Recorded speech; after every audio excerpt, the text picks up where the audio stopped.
Hello, welcome to Truth Sentinel, watching over the truth in the news. Today's date is the 21st of October 2014. Keeping my voice down again, still here in a hotel in Odessa.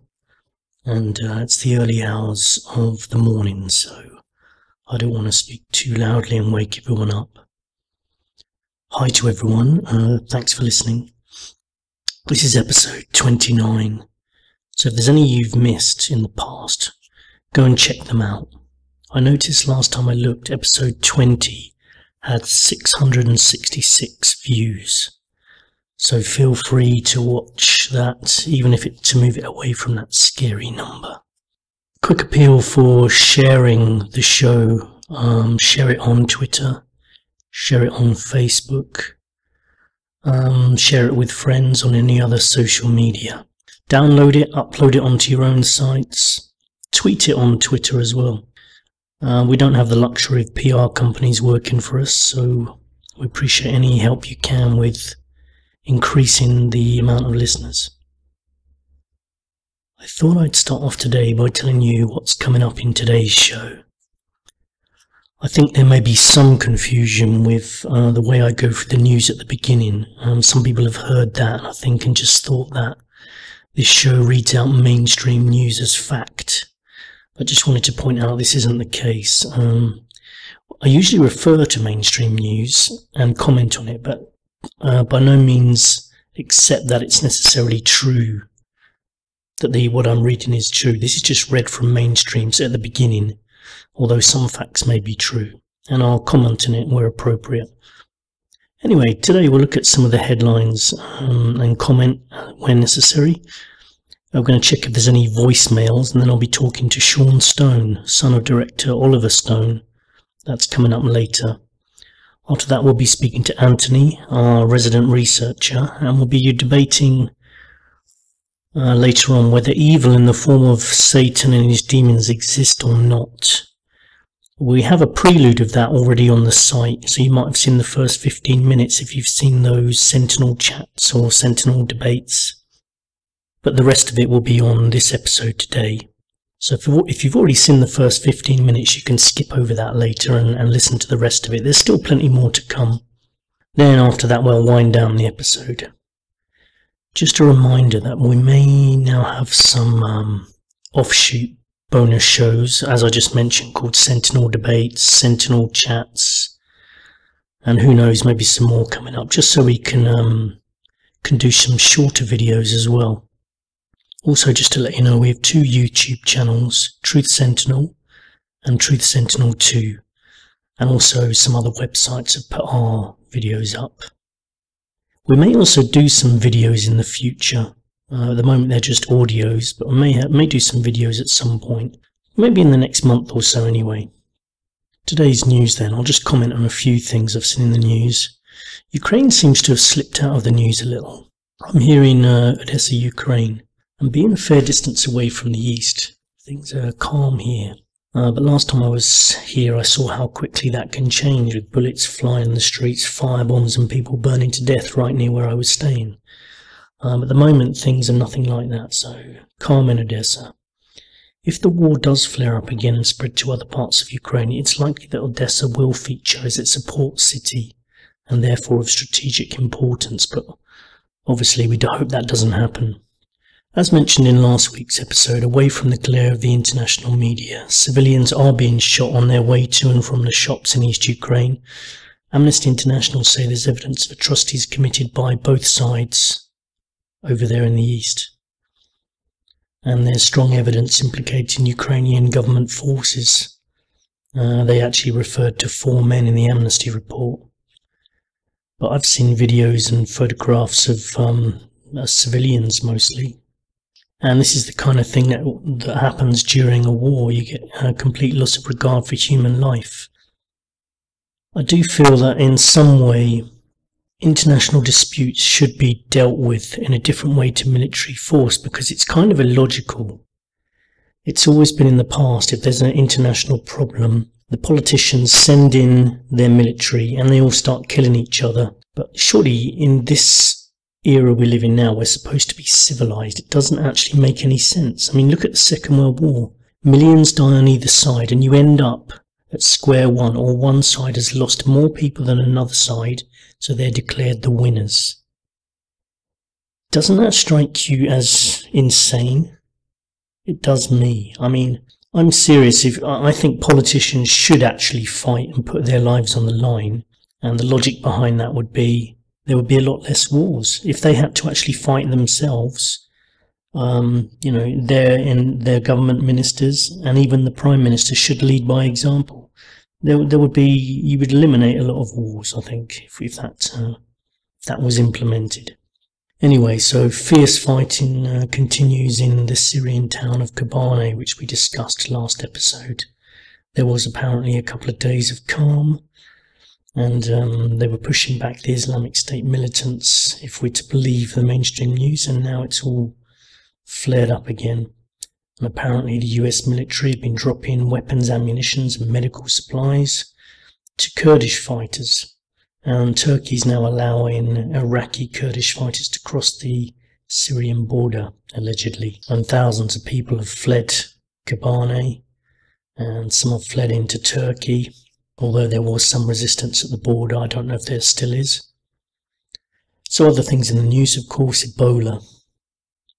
It's still spiralling out of control in 3 West African countries, but it seems I've read a lot of glimmers of hope elsewhere in the world, and that just sounds a little bit suspicious to me.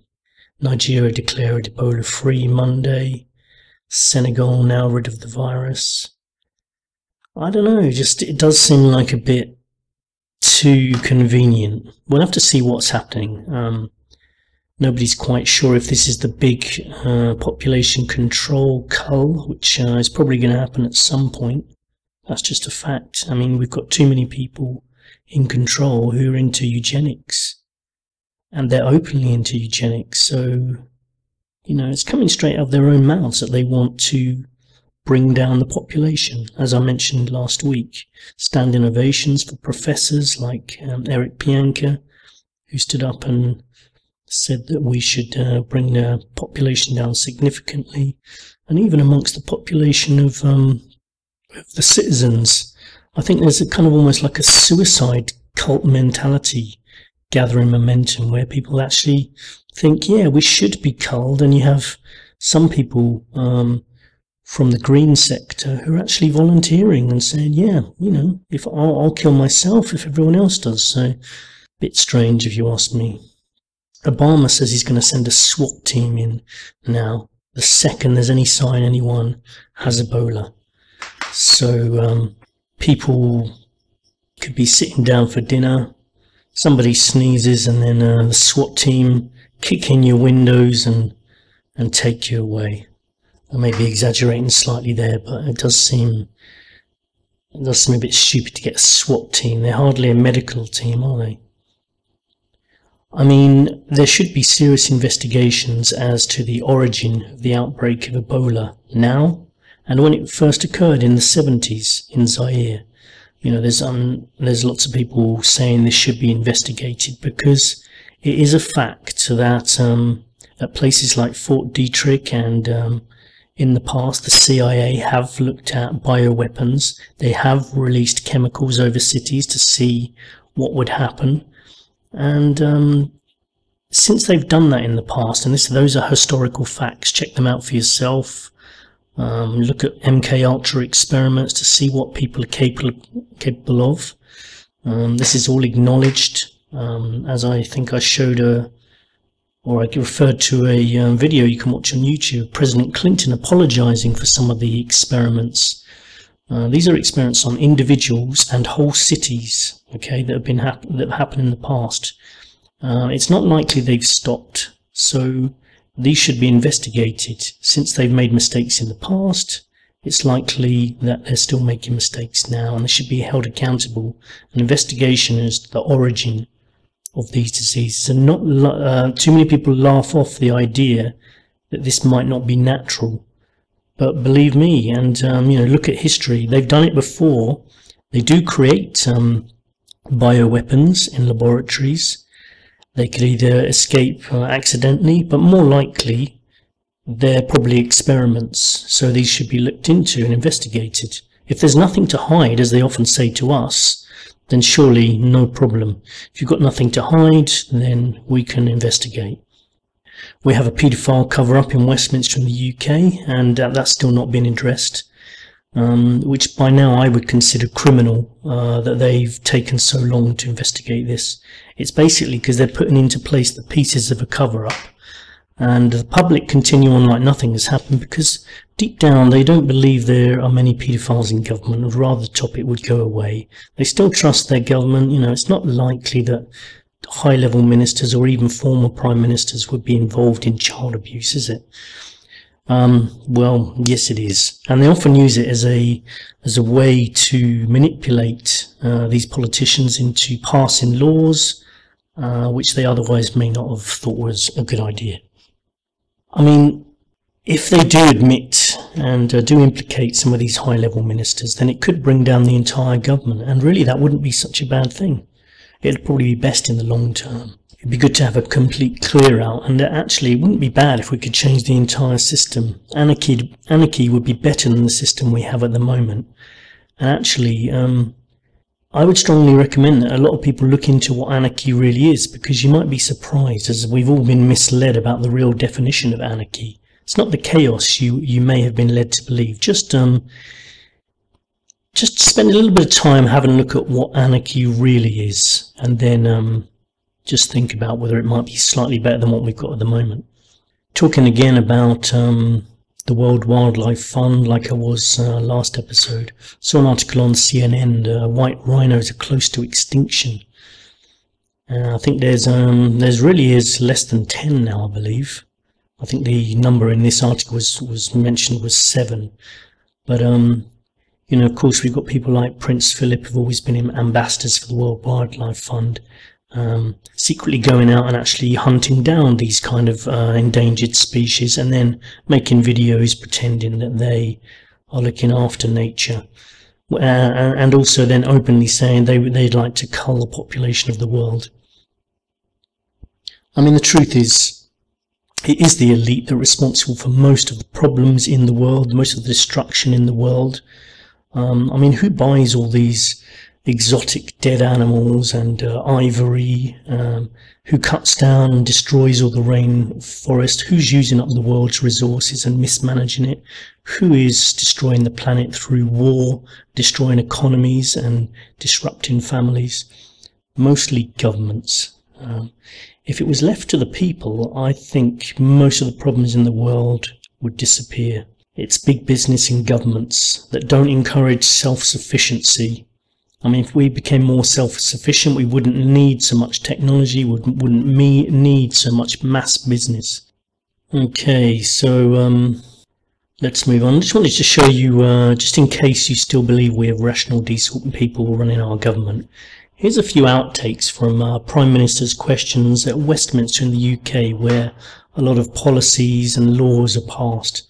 And this is just typical noises and typical questions, typically what goes on at Westminster in the UK. Just have a quick listen, just a couple of minutes. Mr. Speaker, recently a single mother with small children came to see me in Sheffield. She had with her a bundle of letters.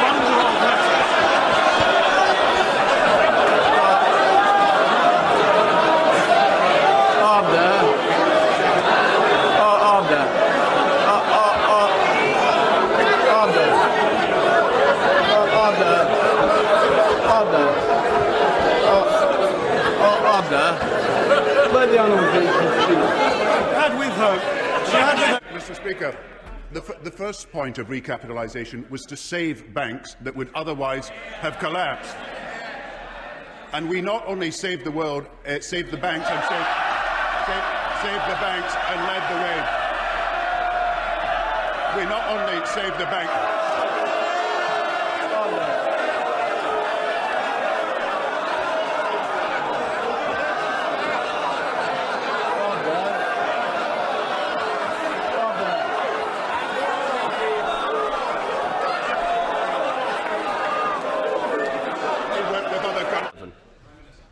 Mr. Speaker, total spending will continue to rise, and it will be at 0% rise in 2013-14.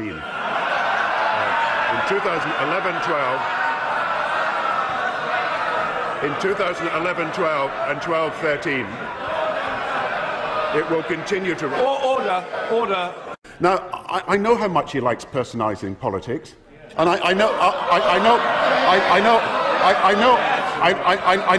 Of course, I know how he hates. I know how he hates Punch and Judy politics. So those were our MPs at Westminster, making the big decisions that are going to affect us all. Meanwhile, child abuse is still going on, and there's wars around the world. They continue to make their childish animal noises and have a bit of a laugh. Myself, I may be heading for Thailand soon. And apparently the Thai Prime Minister Prayuth Chan-o-cha and his wife Naraporn Chan-o-cha have been liaising with other governments, leaders around the world. Not everyone's comfortable with them or what's happened in Thailand. Japan has expressed concern about the undermining of the democratic processes, although is there any real democracies around the world anyway? There's so much corruption going on even in our own democracies. Do they really exist? By the way, let me know your opinions on, you listen to me talking. I'm sure a lot of you completely disagree with me, so don't forget to use our voicemail option. Go to the About section of Truth Sentinel and you'll find a voicemail where you can leave a 1.5 minute message and I can respond to it on the next show. Okay, so I don't think Thais would ever voluntarily give up their monarchy after years and years of social conditioning. Apparently they love their king, and who knows, he might be nicer than some, I'm not sure, but I mean, bear in mind, if you do criticise the king in Thailand, you do get 15-year sentences, and that there is actually a case going on at the moment. Sulak Sivaraska made some comments about a previous king, not even the current king, and he may be in big trouble and could be facing a 15-year sentence. So it's no wonder the Thais love their king, really. Let's talk a bit about Operation Paperclip. This is the operation where Nazis after the Second World War were relocated to the States, and their expertise that they had from doing experiments on people in concentration camps and for committing atrocities. This expertise was utilised by the US government under Operation Paperclip. Have a look into that. Anyway, I was reading that there's a lot of former guards at Nazi labour camps where millions obviously died, and the US Justice Department are still paying benefits to them, even though they've actually left the US and returned back to their countries such as Germany. I mean, there should be, I'm sure the public could be quite angry about that some of their taxes are going to paying for people who aren't even living in the States. And the article I read was on CNN, actually, and they listed some of the former Nazi guards and mayors and people in the SS, people such as Jacob Denziger. Other things I saw in the news were about the submarine that was near Sweden that people are looking for, and some people suspect that the Russia's submarine's in trouble. These are all just political games. Unless you're part of the secret services, you won't really know what's going on. I suspect that it's not a Russian submarine in trouble anyway. But Sweden's military has spent 3 days looking and scouring the waters off Stockholm, looking for foreign underwater activity. There's also been mysterious space planes landed in the US returning from unknown 2-year missions. The fact the space plane exists is not a secret. Where it's been is a secret, so it'll be interesting to know what's been going on there. Let me know what you think's been going on. Use the voicemail, leave us a message. Have they been going on secret missions to another planet or something like that? Anyway, let's go to our voicemails, see if we've got any this week. Hi Scott, it's Tony from Northwest London. Just wanted to say that I'm a big fan of the show, listen to it a lot when I'm working out, and would be great to have an episode featuring Bill Maloney. But look forward to the new episodes and keep up the good work. So nice to hear from Tony. I know there's a lot of people who use longer podcasts for workouts. I've noticed on Twitter we've got lots of fitness fanatics using Truth Sentinel as a podcast whilst working out. And the podcasts are kind of ideal for that, for going for a long walk with your dog, or for going to the gym and put on the podcast and do a 2-hour workout. Helps keep your mind off the task at hand and helps you with motivation. Great for listening whilst jogging. If you turn up the sound, give it a try. I'm going to try and do it myself and get in shape. Also, Tony brought up a good suggestion for a guest, Bill Maloney. Check him out at Pie and Mash Films. He's really looking into the paedophile scandal at Westminster, and I really have tried to contact him on Twitter before. If anyone does have any contacts with Bill Maloney, please get in touch with us, or if Bill Maloney, if you're listening, please get in contact. We'd love to have you as a guest on the show. I'm going to try again. I'm going to contact Bill on Twitter and via his site and see if we can get him on, because I think we really need to step up the campaign against the Westminster paedophiles and push the government to investigate and do something about the allegations, and the victims deserve better than what they're being given at the moment. Seems to be a cover-up as far as I'm concerned. People need to go to prison for what's happened, and if it brings down the government, so be it. I think that's one of the reasons they're trying to stop the information coming out. Last episode we spoke to Seth Davis from Too Real News, and he's also linked to Truth is Stranger Than Fiction show with Pete Wicker from Chicago, US. And we spoke to Corey Washington from The Average Liberator as well. I think he might be from Wisconsin. Today, as I mentioned, we'll be chatting to Sean Stone. If you're a fan of movies, you'll have heard of Sean's father, movie director Oliver Stone. Famous for movies such as JFK, Natural Born Killers, Born on the 4th of July, The Doors, great movie, all of which Sean acted in. As well as acting, Sean has directed movies such as Singularity, which is about a deadly virus, quite topical at the moment, and Greystone Park, about strange goings-on at an MK-Ultra mind control asylum. Sean was also in Conspiracy Theory, TV series with Jesse Ventura, looking at some common conspiracies. Great if you need an introduction to conspiracies. So that's Conspiracy Theory with Jesse Ventura. Sean also interviews guests himself on Lip TV, on Buzzsaw, and they've got quite a lot of interesting guests and topics, so check them out too. Anyway, without wasting any more time, let's go to our chat with Sean. Hello, hi Sean. Hello. Nice to hear from you. Yeah, pleasure to have you on Truth Sentinel. Welcome to the show. Thank you. You're actually the second person I've had on this show who has a famous father. And coincidentally, you've interviewed the other person's father in question on your own show. We recently had Gareth Icke on. Oh, really? Yeah, on this show. So I watched your interview with David Icke recently, and it certainly went better than the interview with Jesse Ventura on Conspiracy Theory. What did you think of what David had to say? Well, actually, I was going to say I'd be really curious to know what Gareth has to say, because obviously I'm curious to know how being raised by a father who's obviously been out there and, considered out there since the early 90s, how that would affect Garrett's attitude and his worldview and just his own understanding if he's come to his own conclusions, or if he's rejected his father's ideas. But as far as David goes, I don't have any antipathy towards him. A lot of people who are conspiracy theorists, think that he's he's too much in his allegations about the reptilians, or thinking outside of this three-dimensional hologram reality that we live in.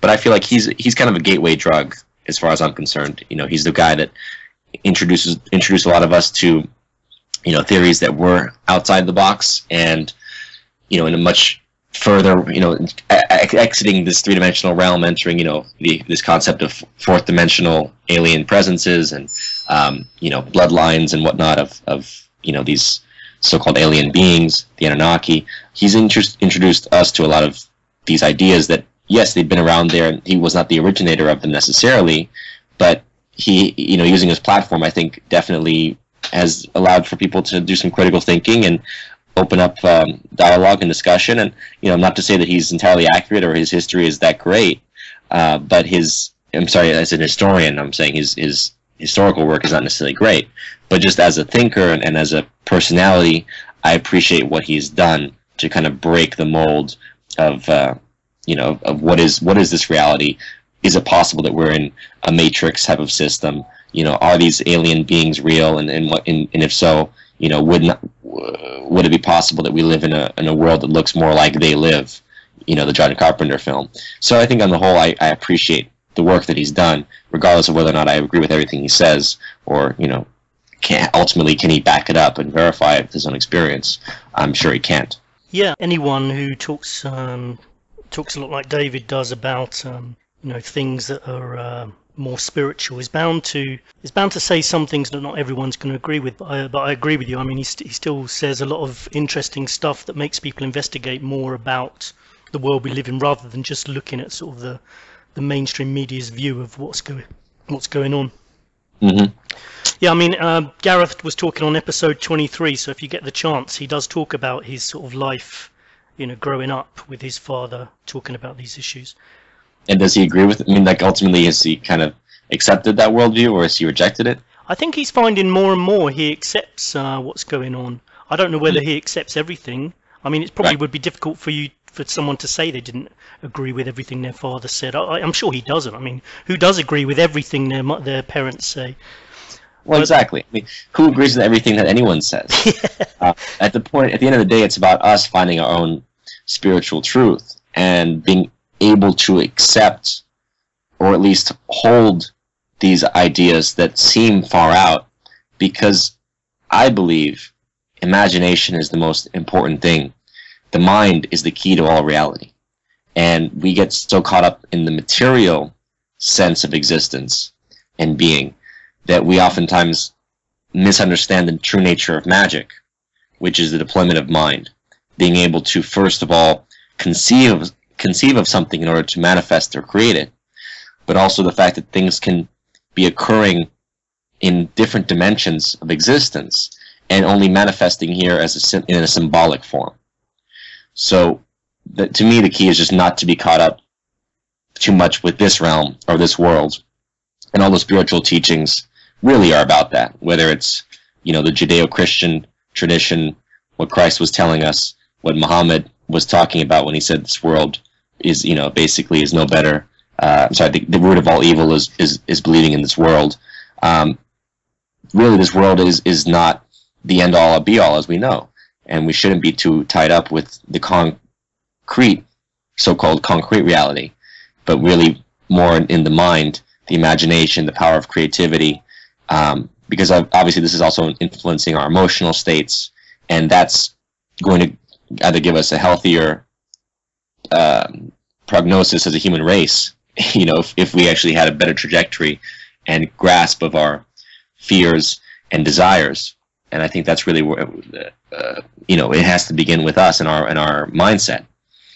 Do you think, I mean, you mentioned They Live, which is a fantastic film. Anyone who hasn't seen They Live, the John Carpenter film, then you owe it to yourself to watch it. It's great, but do you think people could become too fearful and sort of almost full of paranoia, or even become maybe too spiritual as well? I have met some people who are so spiritual you can't actually have a sensible conversation with them as well. Well, when you go down these roads, and I try to deal with it a little bit in Greystone Park, my feature film that came out 2 years ago. It's quite scary, that one, isn't it? I saw a couple of clips from that. It looked pretty frightening. I hope so. I hope it's scary. I mean, I had to deal with my fears in the process of making it, because I was going to these places that challenge you. They challenge your psyche, they challenge your mind, because again, you're going to places, abandoned mental hospitals, haunted locations that you can't. They're dark. You know, you think you're alone, but you're not quite sure if someone else is there. You're not sure if are there demons that are that could be lurking in these locations, that are playing with your mind, that are making you see things, that are making you hear things. But it goes back to this issue of the psyche, and when you go down these paths, you can ultimately abandon reality. That's when you're in the mental hospital. And I know what you're saying. I've met people like this who are just so caught up in the spiritual states of existence, or they've maybe sometimes lost themselves into different domains. Let's say like astral planes. They've lost some part of their soul has been lost. They never really come back, right? Yeah. And, we always wondered that if people who are having mental issues, mental problems, couldn't, rather than just having a physiological diagnosis, they couldn't be having some kind of spiritual breakdown that causes a schizophrenia or a bipolarity, right, or a multiple personality disorder. Could that be a spiritual problem? And we don't really look at that in the modern realm because it's all been concretized and labeled, and we can understand that the brain is malfunctioning. But again, what's causing that brain to malfunction? And we know that there's energetic states that are beyond the physical measurement. I'm sorry, they could potentially be measured physically, but they're beyond our physical body as far as we understand it. And these energetic states are what constitute us. So that's when you start getting into energies, that's when you start getting into the spiritual realm and the different colors, because every energy has a vibration at a certain frequency that can be graphed, and that's why people see different auras and people's chakra system, for example, and what color they're resonating at. So there is a science. I think there is a science that's possible. There's a spiritual science, but I think that it's a shame to not try to account for that in our medical, like in our approach to medicine, for example. And I've heard, like RT reported recently, that there's been a mass study of life after death, and that now scientists are looking seriously at the idea that yes, there is a life after death, that people who were technically dead, 40% or more, reported hearing things and recalling things from beyond, even though their body was technically dead, and were still able to recall things. So I hope that science gets more interested in approaching and addressing these issues, because there is a science to it. And I think what you're talking about, the spiritual people, sometimes they get too mystical, and they don't want to necessarily deal with the idea that yes, there is a science to this. It's not purely in the realm of whatever I'm experiencing and whatever I feel is what I believe. It's like, no, I can have my experience and I can relate, but I'm going to try to relate my experience to others and try to still ground myself in a terrestrial existence, engaging with other people, and getting feedback and learning and growing and expanding, because we're obviously still on this planet for a reason. If you want to check out completely, then you would ultimately you could leave the body behind and pass on and carry on to the next existence. But as long as you're here in physical form, then there are reasons that are still weighing us, let's say, like gravity, into this existence. I agree with you. We are, it seems logical to me that we are here for a reason. And therefore, if you think about it logically, there must be an afterlife, because if there isn't, it's a pretty pointless existence we'll be living. But I mean, some people disagree with that view, but it seems to make sense to me. Well, the existential point of view got into that whole question of, whether would it be pointless, would it be futile for us to be here, like Sisyphus, for example, pushing a boulder up a hill over and over, right, day after day, and ultimately there's no relent to this journey. And I guess it boils down to your philosophy. But in my experience, in my own questioning of myself, and not even just it's not from drugs, it's literally just from my own sense of memory and instinct and intuition, it draws me to the conclusion, yes, we are eternal beings. We've had past selves, and we'll have future selves, and this is not the be-all end-all by any means, and that's what makes me, I guess, a spiritual person. I think most people kind of would be classified as that, though. I do believe across the world, most people do have some inclination that there is more to this world than just what we're seeing with our 2 eyes and 2 ears. Yeah, it does seem so. I was gonna say, having a famous father and talking about some of the issues do, not so much the spiritual ones, but maybe some of the ones that are more political, which could get you into hot water. Is it a protection having a famous father, or is it actually more of a liability? Well, I mean, I'm sure it brings more attention. Yeah. I think it's always a double-edged sword. I can't imagine what my life would have been like without having my father, because again, it's not so much whether or not he's famous in the eyes of the world. It's just that's my reality. Is he was my father, and a lot of his ideas and his way of viewing things, and his overall questioning nature and his quest for truth was imparted to me from a young age. From the point of being a kid in JFK, and playing the son of Kevin Costner in that film, where it's I'm basically listening to this argument and hearing this line of thinking that Kennedy was assassinated by shadowy elements within our own power structure, right?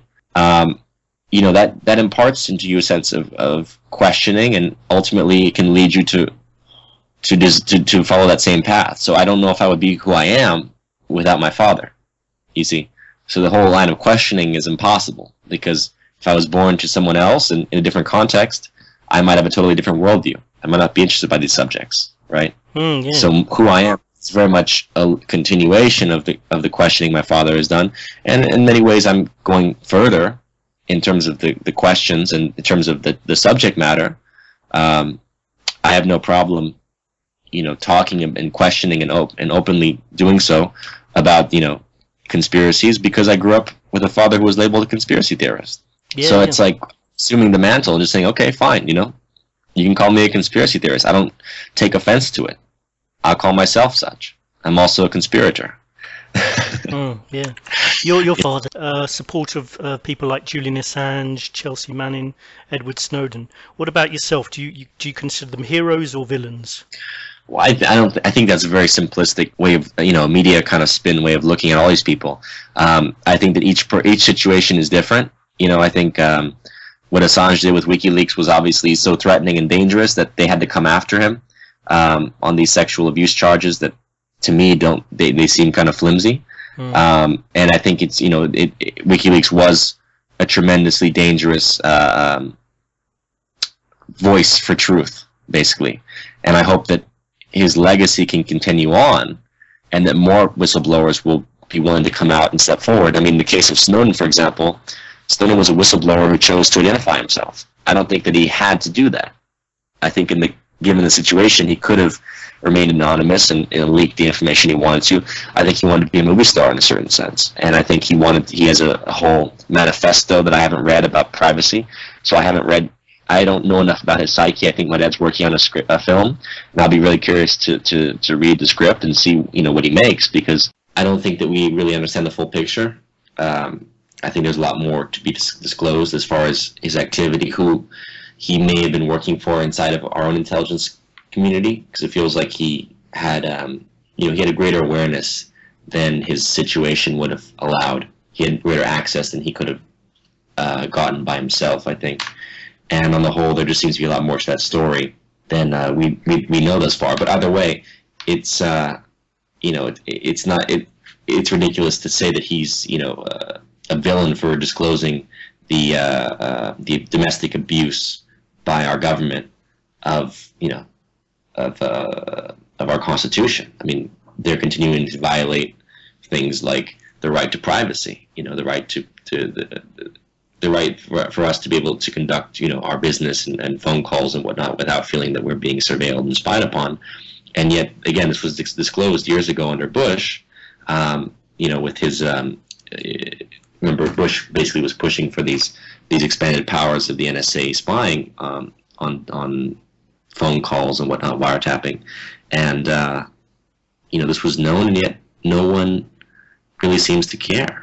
So They don't, do they? I'm actually quite shocked. I mean, it just seems ridiculous to me, and something that maybe 15 years ago people would have been up in arms about. But now in the UK, Right. people seem quite okay with the fact they're having everything monitored because of obviously the terrorist threat. Well, that's what they say. They say it's because of the terrorist threat, and I'm not sure if people don't care because they're afraid of the terrorists, or maybe people just don't care because they don't assume privacy is going to exist in the digital age anyway. That may be where the psyche of man is heading, is just this loss of overall privacy into this realm of, Twitter and Facebook and communication where most people don't feel they have anything to hide.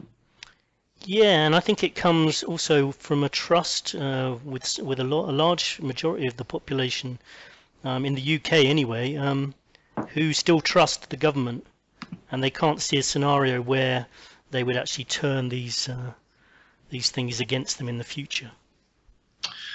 Right. I mean, that could be. It's difficult to know. I mean, the British problem is they have a fascist government because that's the nature of England. There's no written constitution. It's all it's all ad hoc. The legislation is ad hoc, right? So it's not like the United States where there's a constitution that people can point to and say, look, President Obama has violated this. They've violated our rights to due process, for example. They've violated our rights to privacy. The British don't have that. They don't have a constitution that's being violated.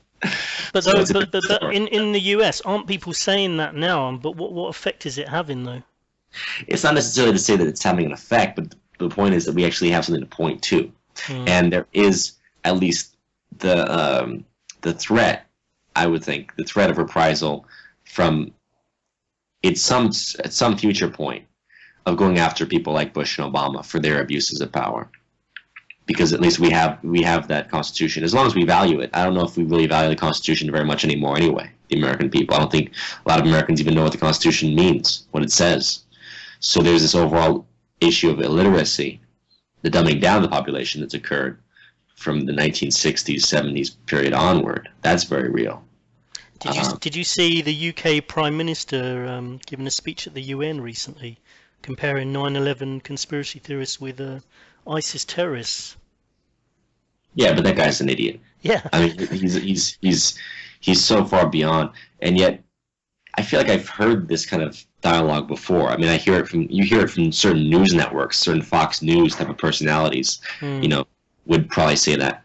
But how can you even take these people seriously? That's my question. How do people take ISIS seriously? How do people genuinely believe ISIS is an army that popped out of nowhere, took 3 major cities in 3 weeks, right, with 30,000 personnel and advanced weaponry and tanks and jeeps that are made in America, and they don't see something very suspicious in this whole incident, allowing us to now bomb Syria, which Obama wanted to do last year and couldn't get the approval to do. Where's the outcry? It's a complete, it's like being in a mental hospital. There's just no sanity here.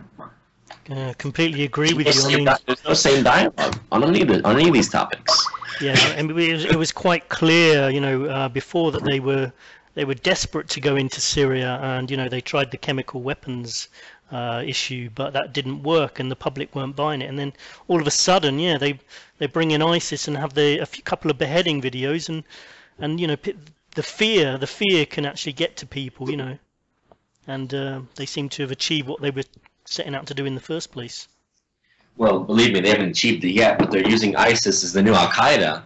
They're calling it ISIL for a reason. When Obama says ISIL, that means Iraq and the Levant, not just Iraq and Syria. So first it's going to be Syria, next is going to be Lebanon, Jordan, Israel, any country that we want to basically intervene on their behalf, because ISIL is now operating out of those regions. Now America's got a free hand, to function. So if Syria goes, it gets destabilized, Lebanon will be next. And some of the things you're saying there, now if I say them over here, well, I'm not actually in the UK at the moment, but according to Cameron, they're going to bring in some laws next year, which is basically going to start locking up people who say stuff like that and shutting down websites. It's getting insane in the UK. The problem of the fascist British government. I'm sorry, England is a fascist government. Fascism is predicated in the fact there's no constitution. It's literally ad hoc legislation that they can make up on a dime, and it's it's in collaboration with the security apparatus that's probably beyond America's, because the British have gone to this insanity of surveilling everything with their cameras, including people's speed limits. So, people don't have a problem with being surveilled, but how about when your car is being, is caught speeding 5-10 miles over the speed limit by a camera, and they start, they're sending you, bills to pay, right? Yeah, tell me about it. I've had enough of them. Tickets. So you see, the fascism thing is interesting because all the security measure, the legal process, is not only about imprisoning people, it's about taking their money. Oh, yeah, believe me, that's one of the reasons I stay out of the UK, because I got sick of paying those damn speeding fines. They set them up deliberately to trap people. Right, exactly. And that's what these governments are. They're tax farms. They're here to basically to tax you to death, whether it be through legal means of taxation, so-called legal means of taxation, or through the ticketing process, right? Literally, it's systematic. It's systematic looting that's going on of our own people, and that's what the Western world is now having to do, because really the financial structure is such a mess. It's so entangled with these derivatives and these quadrillions of dollars that are instruments of debt that are owed, and really will never be paid back. So I just see it all kind of coming to a tremendous meltdown in the coming year or two. I might be wrong on the timetable, but the fundamental nature of the financial system is corrupt, and I don't think it can be saved. I think I agree with you, actually. Let's move on to something slightly more light-hearted. I probably first saw you on Conspiracy Theory TV series. I quite enjoyed watching that, and it gave sort of a background to a lot of sort of well-known conspiracy theories. Did you like working on that, and what was the most compelling episode for you? Well, sure. I mean, I loved working on conspiracy theory because we got to dive into some really cool topics, such as the reptilians, and we went to Dulce for that episode. We went to Skinwalker Ranch for another episode about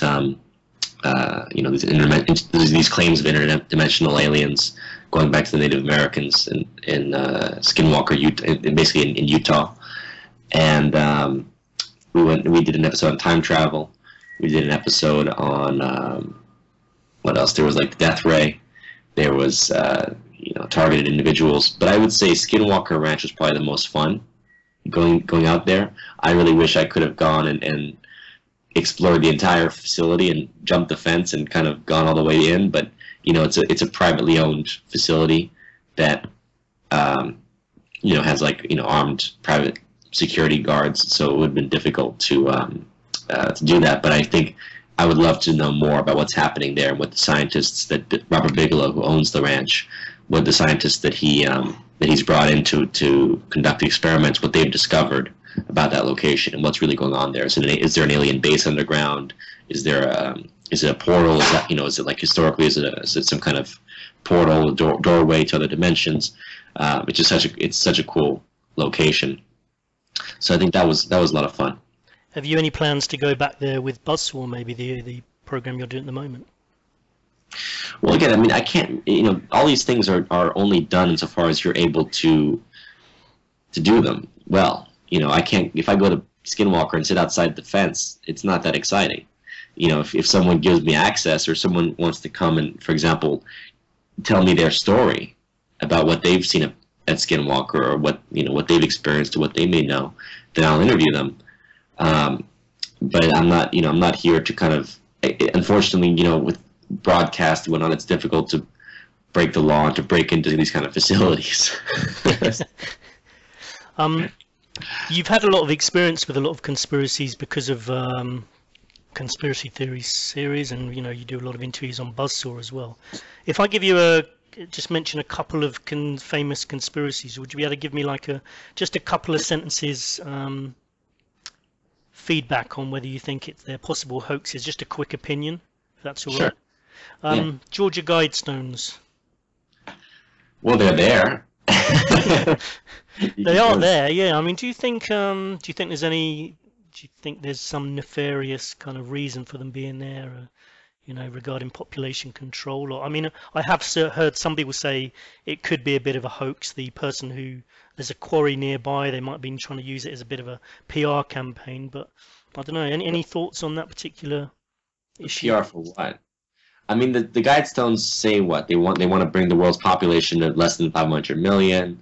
I don't even know all the commandments that are written there. Well, that's the rest of them sound okay, actually. That it's that one in particular that people are worried about. Yeah, but basically bringing the population of the Earth, sustaining it at 500 million, which obviously means wiping out 90% of the population. Right, and then apparently there's someone has gone in the middle of the night recently and written 2014 on top of. No, they didn't write it. It's actually been put in there properly with stone cutting tools. It's etched. Yeah, exactly. It's a cube. Right. So it's got 20 on one side and 14 on the other. Right. Yeah. Right. Well, if you talk to people within the empire, and the so-called Illuminati point of view, I guess you'd call it, the families, the ruling, the elite, do they want depopulation? 100%. And I mean, it's not like that's a theory. Listen to Prince Philip. He talked about it for years. He said he wanted to come back as a virus to wipe humans out. Bertrand Russell said it in the early 1900s. He said there should be a black plague every generation to wipe out the darker skinned peoples of the earth. Bill Gates has talked about it. Ted Turner has talked about depopulation en masse. So it's not a theory. This is their point of view. Yeah, no, true. And that Professor Pianka stood up and got a standing ovation when he talked about culling the population of the Earth as well. Right. So these people are very happy to depopulate the planet, and their agenda is not in your interest. I mean, people who think that there are too many people and there's overpopulation and these people have their best interest at heart. These people don't have your best interest at heart. If they had your best interest at heart, we would be in a much more high-tech society than we're in right now. I'll tell you that. Yeah. Because given the nature of human population growth, it's always grown only because of the innovations in agriculture, in deployment of transportation, in industry, and all that's pretty much been shut down. We're on our ways back to the Stone Age at this point. If you think about the societies in the West, like America, which was the first one to build a transcontinental rail, and now we don't. The Chinese are the ones with the maglev, and we're sitting here with with these horrible traffic jams on the freeways, and our industrial sector has been shut down in the middle of the country. So, why are we not in a nuclear fusion-based process? People are saying, fission is dangerous. Well, what about fusion? Now the Navy, you can look it up. The Navy claims they're using water to fuel their craft, some of their craft.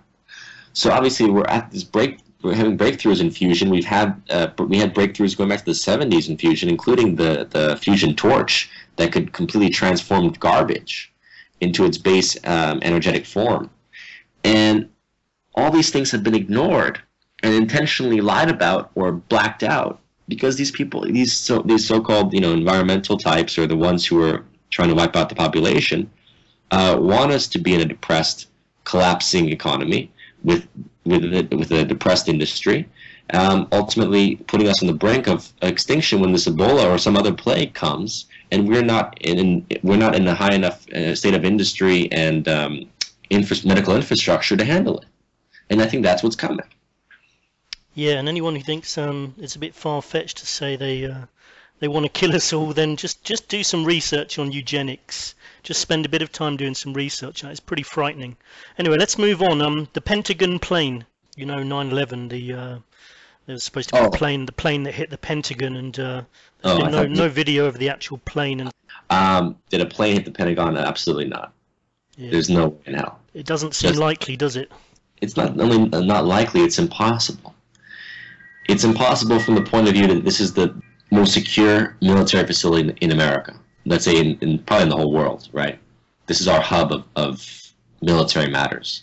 To let that get hit by anything is beyond absurd.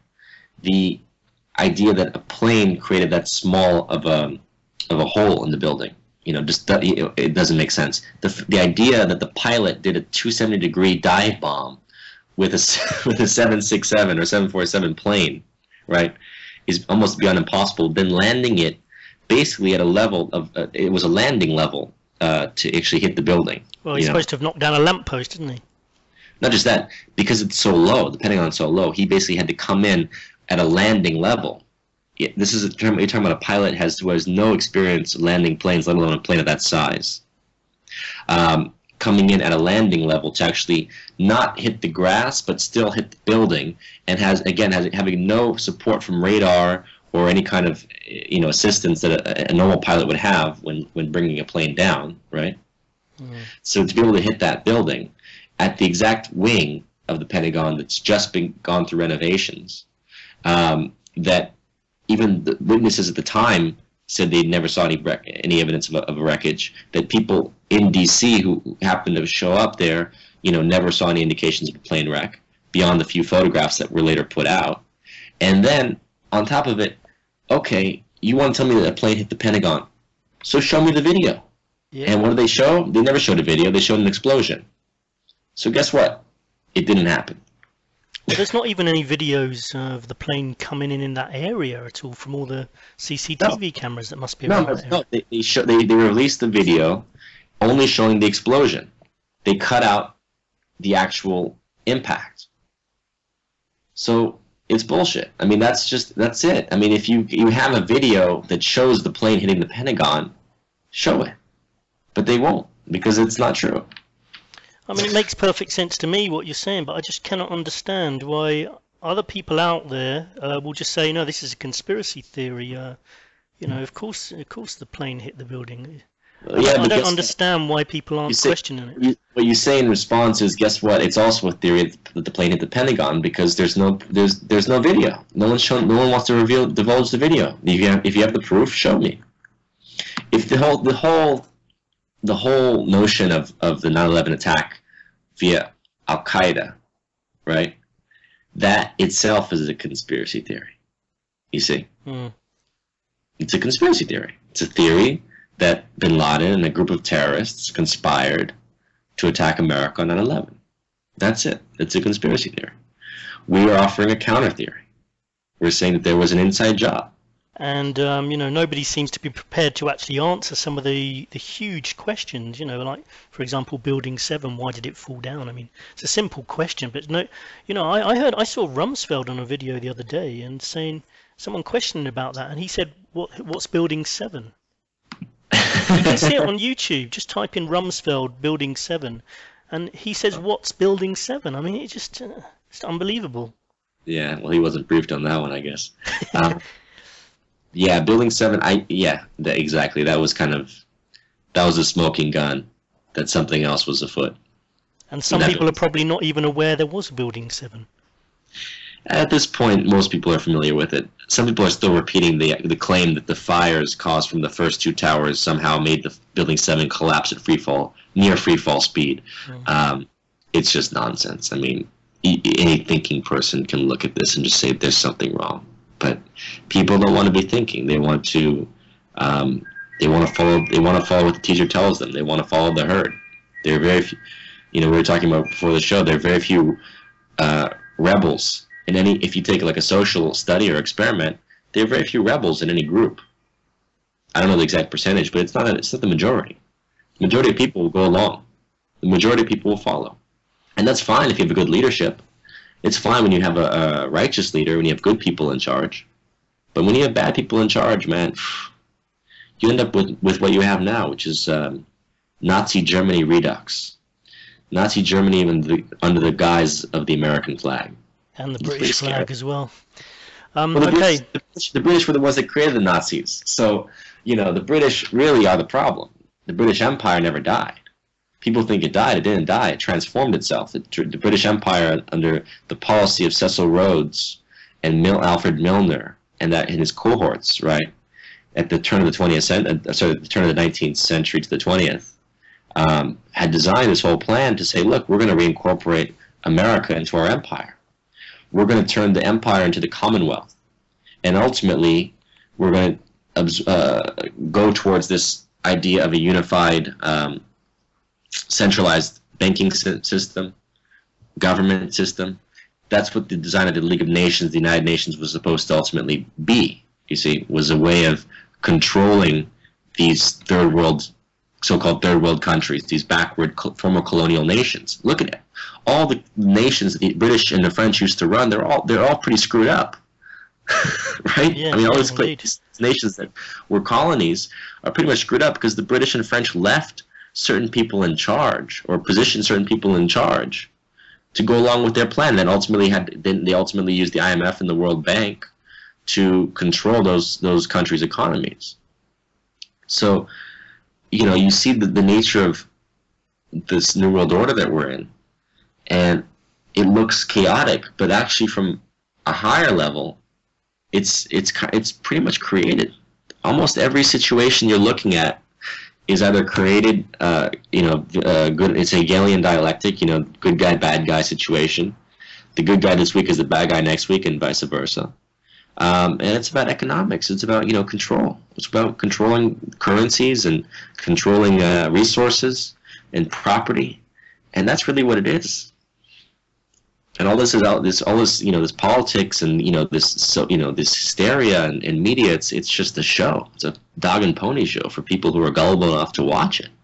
Yeah, it's not a very nice show to watch either. I mean, if I was around in the days of the Mayflower and the Pilgrim Fathers, believe me, I would have been a stowaway on that ship. Yeah. I wonder what you thought about the MH370 conspiracy theory. I mean, I know it could be a diversion, but you know, it's still kind of an interesting event that's occurred and a bit of a mystery. What's your views on that? Oh, the missing plane? Yeah. Well, yeah, I mean, I don't have enough information as to who did it. Obviously, yes, there was some, there was some conspiracy there because the plane doesn't just vanish.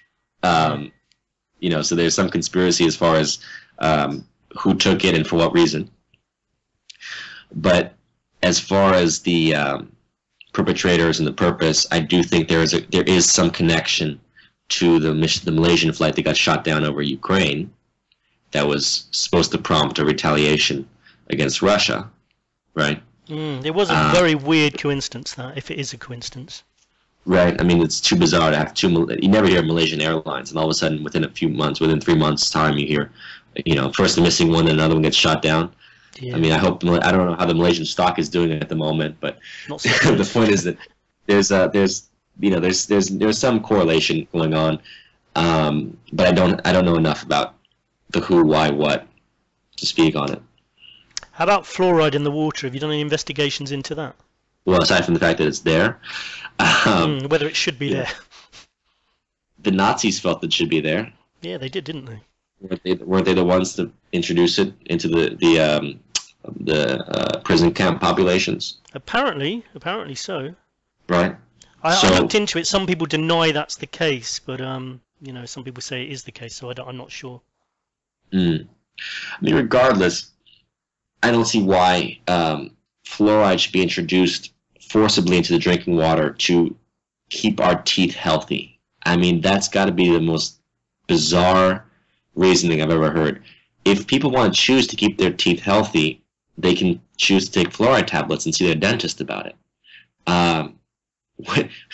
Why is the government involving itself into this discussion by introducing fluoride? You see, they're not giving us a choice. It's just there. So that's suspicious. And I don't see a need for that. It's like the healthcare thing. Oh, the government is so benevolent. They want everyone to have insurance. Great. Except that insurance is going to cost me money, and you're still not providing free healthcare. And the cost of the pills and prescription drugs in the United States is exorbitant compared to countries even like Mexico or Canada. Right? So how is this helping me? It's not. It's for the insurance companies to make more money and to tie up with their derivatives, their derivatives trades and whatnot. It's like people think that there's a benevolence here. There's not a benevolence. There's a money interest. Follow the money. Yep, does seem to be the root of a lot of the evil in the world. You've done I've seen you on Lip TV with Tyrell Ventura doing your Buzzsaw interviews. You've covered a lot of interesting topics on there.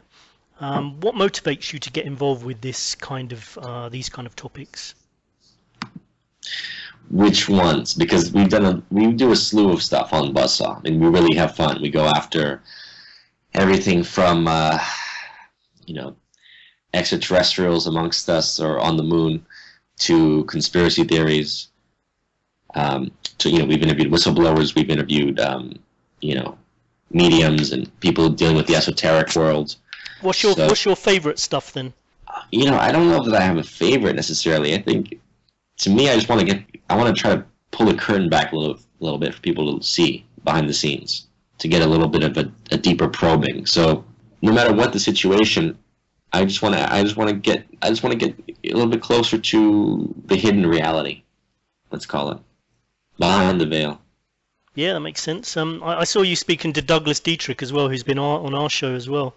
He's quite an encyclopedia of information, isn't he? Oh yeah. He's like a magician. He talked for an hour and a half on our show. We had to break it up into 3 episodes, but he had some good stuff to say. And there's, at the end of the day, there's a lot of people who are out there telling you the truth. It may not be 100% true, but I think the point of shows like Buzzsaw is a forum for people to come and speak their truth.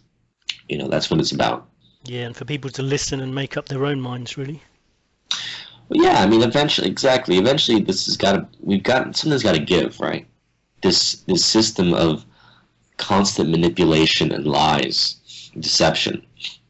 Sooner or later, people are either going to wake up or they're going to die, because it can't go on like this forever. This is Rome, and it's Rome. Rome is burning, so it's not going to go on like this forever.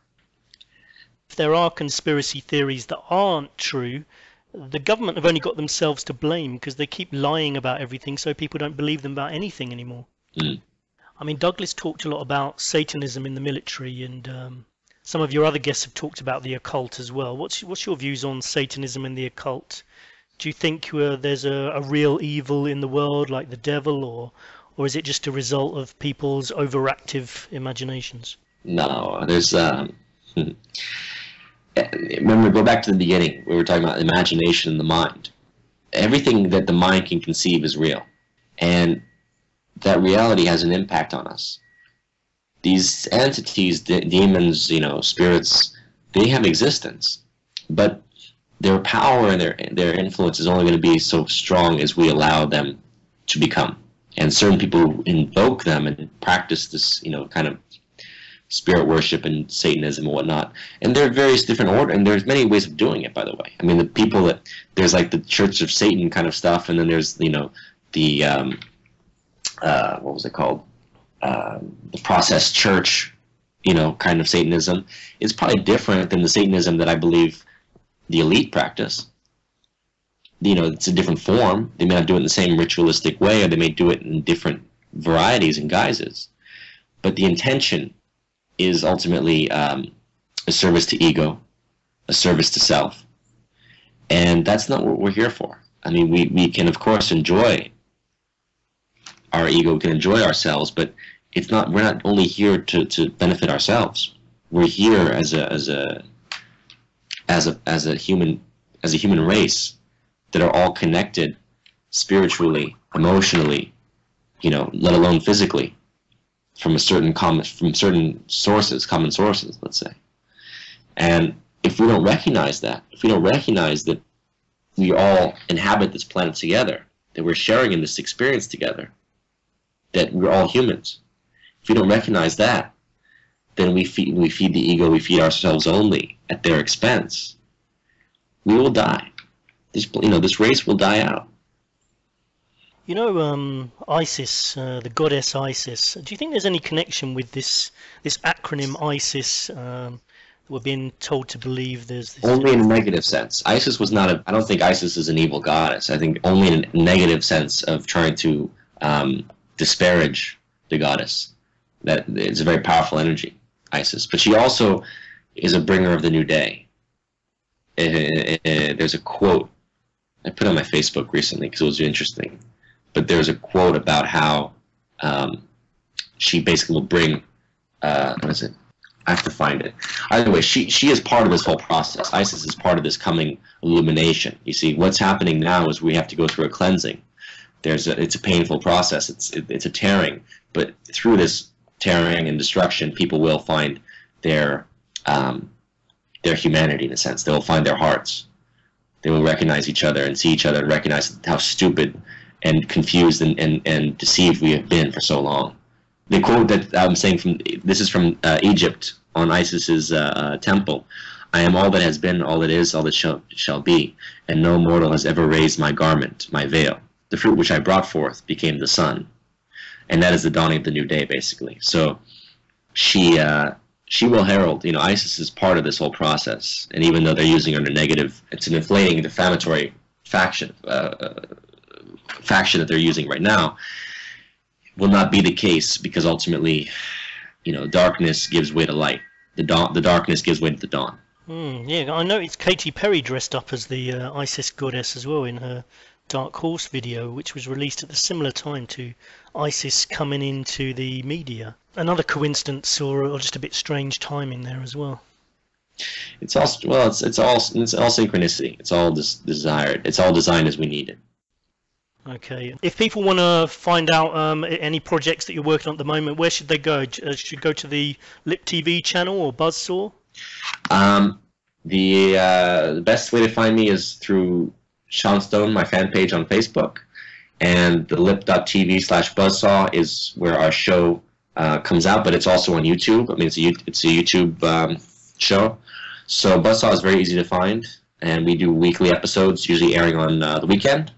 And we've had, great guests like Freeman Fly and David Icke, as you mentioned, and Jeremy Scahill and Chris Hedges, and people from the esoteric community like Teal Swan. And I mean, we've had so many topics, so many guests that it's a library in itself. I think we've done like 150 shows, so it's really worth watching. And the nice thing about a lot of these shows is that they're kind of timeless. They're just interesting interviews, and they're not necessarily just they're not news items for a moment, but they really can be looked at, and you can learn from them, no matter which episode you're watching or what point. Yeah, there's some great topics there, a really wide variety. Anyway, hey Sean, thanks for coming on today. Really appreciate you taking the time. Absolutely. Thank you, Scott. Thanks for having me. Have a great day. I'm slipping off to sleep here in Ukraine, but you've still got a whole day ahead of you, so have a good one. All right, enjoy it. Yeah, have a good cheers, night. mate. Thanks a lot. Bye. So let me know what you think of what Sean had to say. Leave a voicemail.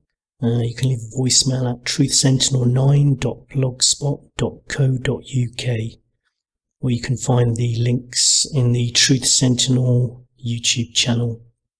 You can also find a chat room there where you can ask questions, leave comments about our debate, or about something Sean said, or about anything I've said as well. And any voicemail you leave will be put on the show, and then we'll directly comment on it. Quick thank you to Seth Davis for putting us in touch with Sean Stone. Anyway, this is the section where we have debates or chat about other topics of interests. Like I said, we've got new short Sentinel debates and Sentinel chats as offshoots of this show, and you can find them on the Truth Sentinel YouTube channel. Sometimes part of the debate will be put on the Sentinel debate separate video, with the full debate being on the main show, and that's the case today. So you may have heard the first 15 minutes, but the full debate is here, and the topic is, does evil exist in the form of a devil and his demons, or is it just a concept? It's a fairly light-hearted look at the topic, as light-hearted as you can be when you're talking about the immense evil of the world and the devil and his demons. We do a little bit of research for these debates, but we have got limited time, not as much as we'd like, so we're just trying to provoke discussion, and we'd love to hear what you think. Leave a voicemail, and we can comment on it on the next show. So let's go over to Anthony, our academic researcher, formerly from the University of Bilkent, now conducting further research at the AGU State University in Kayseri, east of Cappadocia, in the shadow of the Erciyes volcano. Okay, so today's Sentinel debate is, does evil exist, and is it in the form of the conventional religious idea of a devil with his demons or not? We're going to be just brainstorming basically, and perhaps opening a debate rather than finishing it or concluding it, and people can leave their own thoughts in the chat room or use our voicemail service, which I'm trying to promote at the moment. I'll give you further details about that at the end, but basically you can find it on the Truth Sentinel channel, YouTube channel. So for some people, these demons and the devil might be referred to under different names, like the jinn, for example. And some people even think they could have a connection to what people call aliens as well, but that's another topic. So just a reminder, the main title is, Does Evil Exist? And is it in the form of a devil with his demons or not? I mean, some names for the devil would be Diablos or Lucifer. Oh, that's open to question. Beelzebub, Satan, often depicted with horns. Anthony, does the devil exist? Hello, Scott. How are you? Oh yeah, good, thanks. Not bad. I understand that you're feeling a bit under the weather, though. Yeah, I am a little bit. It's a occupational hazard of teaching. One student gets sick, they pass it around to other students, and eventually the teachers get sick. So much like the Ebola virus. Much like the Ebola virus, but yeah, hopefully a little bit more benign. Good. So about the devil, yeah, no, look, my own view is that the devil and demons are metaphors for our own wrongdoings, I guess you could say, you know, for the urges that people sometimes have to do things which we know are going to hurt others. I think that on a psychological level, you could say, if you start talking about the existence of the devil, you're attempting to externalize those dark urges, you know. So in the Middle Ages, you know, there was a lot of this, you know, there wasn't just a person who committed a criminal act, but there was, you know, a person who's been possessed by the devil. And if you can convince yourself that the devil has possessed either you or another person, then you or that other person can act without full responsibility, you know, because you're a puppet, you're being controlled.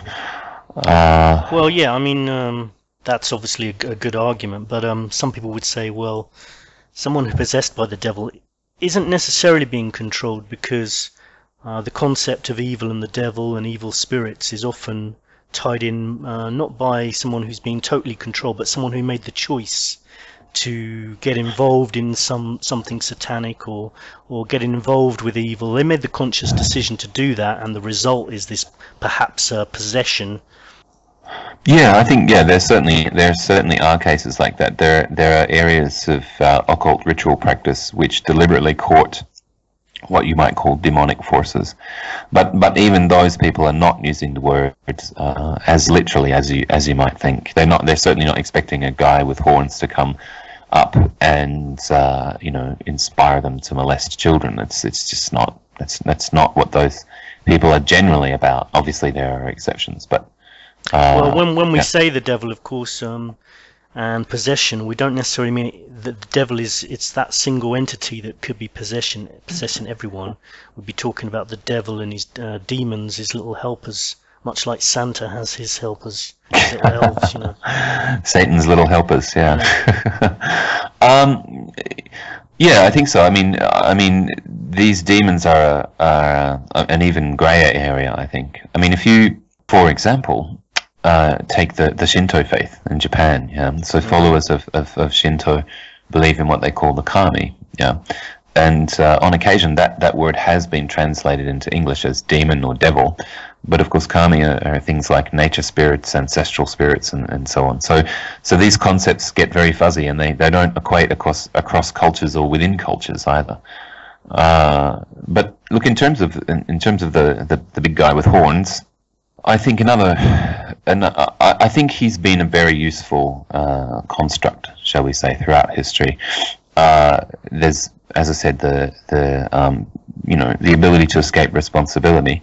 There's also the devil, I think, has also been used, just like God has been used, to explain things that we don't understand. So there was a time, for example, when reading glasses were considered to be a bit suspect because, you know, they smacked of magic, which of course is connected to the devil. But obviously eyeglasses aren't magic. You know, once we understand how they work, you you just need Carl Zeiss, the founder of modern optometry, to sell you a good machine to make you a pair of lenses. No devil required. And that's... Damn, I actually did think it was magic. And that's how history has gone in terms of our understanding of the natural world has increased, and our need for supernatural entities has decreased at the same time.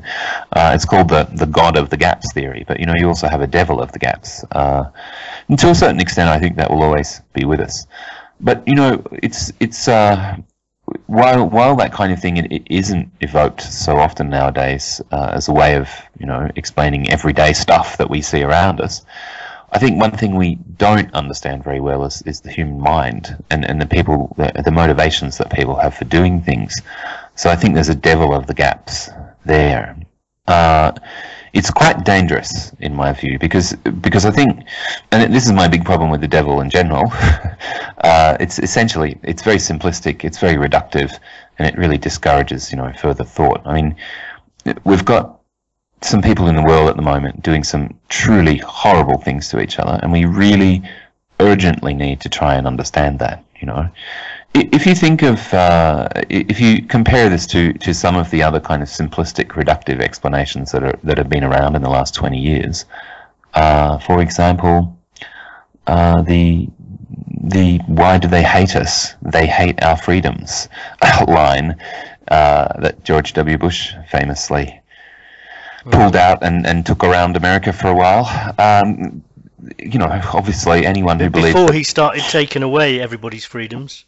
Yeah, exactly. Yes, and I mean anyone who believes that it's that simple, that Islamist extremists are seeing, women wearing bikinis and people able to vote and so on, and they think, right, that's our reason for trying to destroy America. Anyone who really believes that is totally missing the point. But it is useful for the powers that be to have a certain percentage of the population believe that, because it shuts down critical thinking. Yeah, indeed. What about people who get involved with occult practices, like people who dabble with Ouija boards and or people who do worship Satan, and some of them would actually testify they've seen things which are supernatural occurring, which just defies normal explanation. I think they would, and many people who dabble in, or do more than just dabble in, ritual practices would say that they've experienced deep trance, that they've accessed other planes of existence. There, in many cases, I would say they would tell you that entities have been involved. Yeah, I completely agree. I don't think that the fact they're saying those things necessarily means that we should, because again. Sorry, could you repeat that last bit? Cause, sure, yeah. I don't think that just because these people say that they contact spirit entities, I don't think that means we should necessarily accept that at face value. But I think some people would say they've not only contacted them, but physical things have happened, like things flying across the room. Those kind of things which can't be explained by normal rational thought. I agree, but I think we're entering a slightly different area there of spiritualism, which is, really more about the souls of dead people than about the devil, so called. Well, no, some people would say these are, they're talking to demonic powers as well. Some people might say these are people from the afterlife, but then in some ways that is connected in a way, because if you believe that there is a spirit world, it's not such a leap to believe there could be an evil spirit world. Well, maybe not, but again, I mean, this area, this kind of satanic ritual area. I mean, there are satanic ritualists in the world. There's absolutely no doubt about that, and there are also several kinds of satanic ritualists, and some of them are attracted to that path for reasons that you could say are quite philosophical, and some of them are not.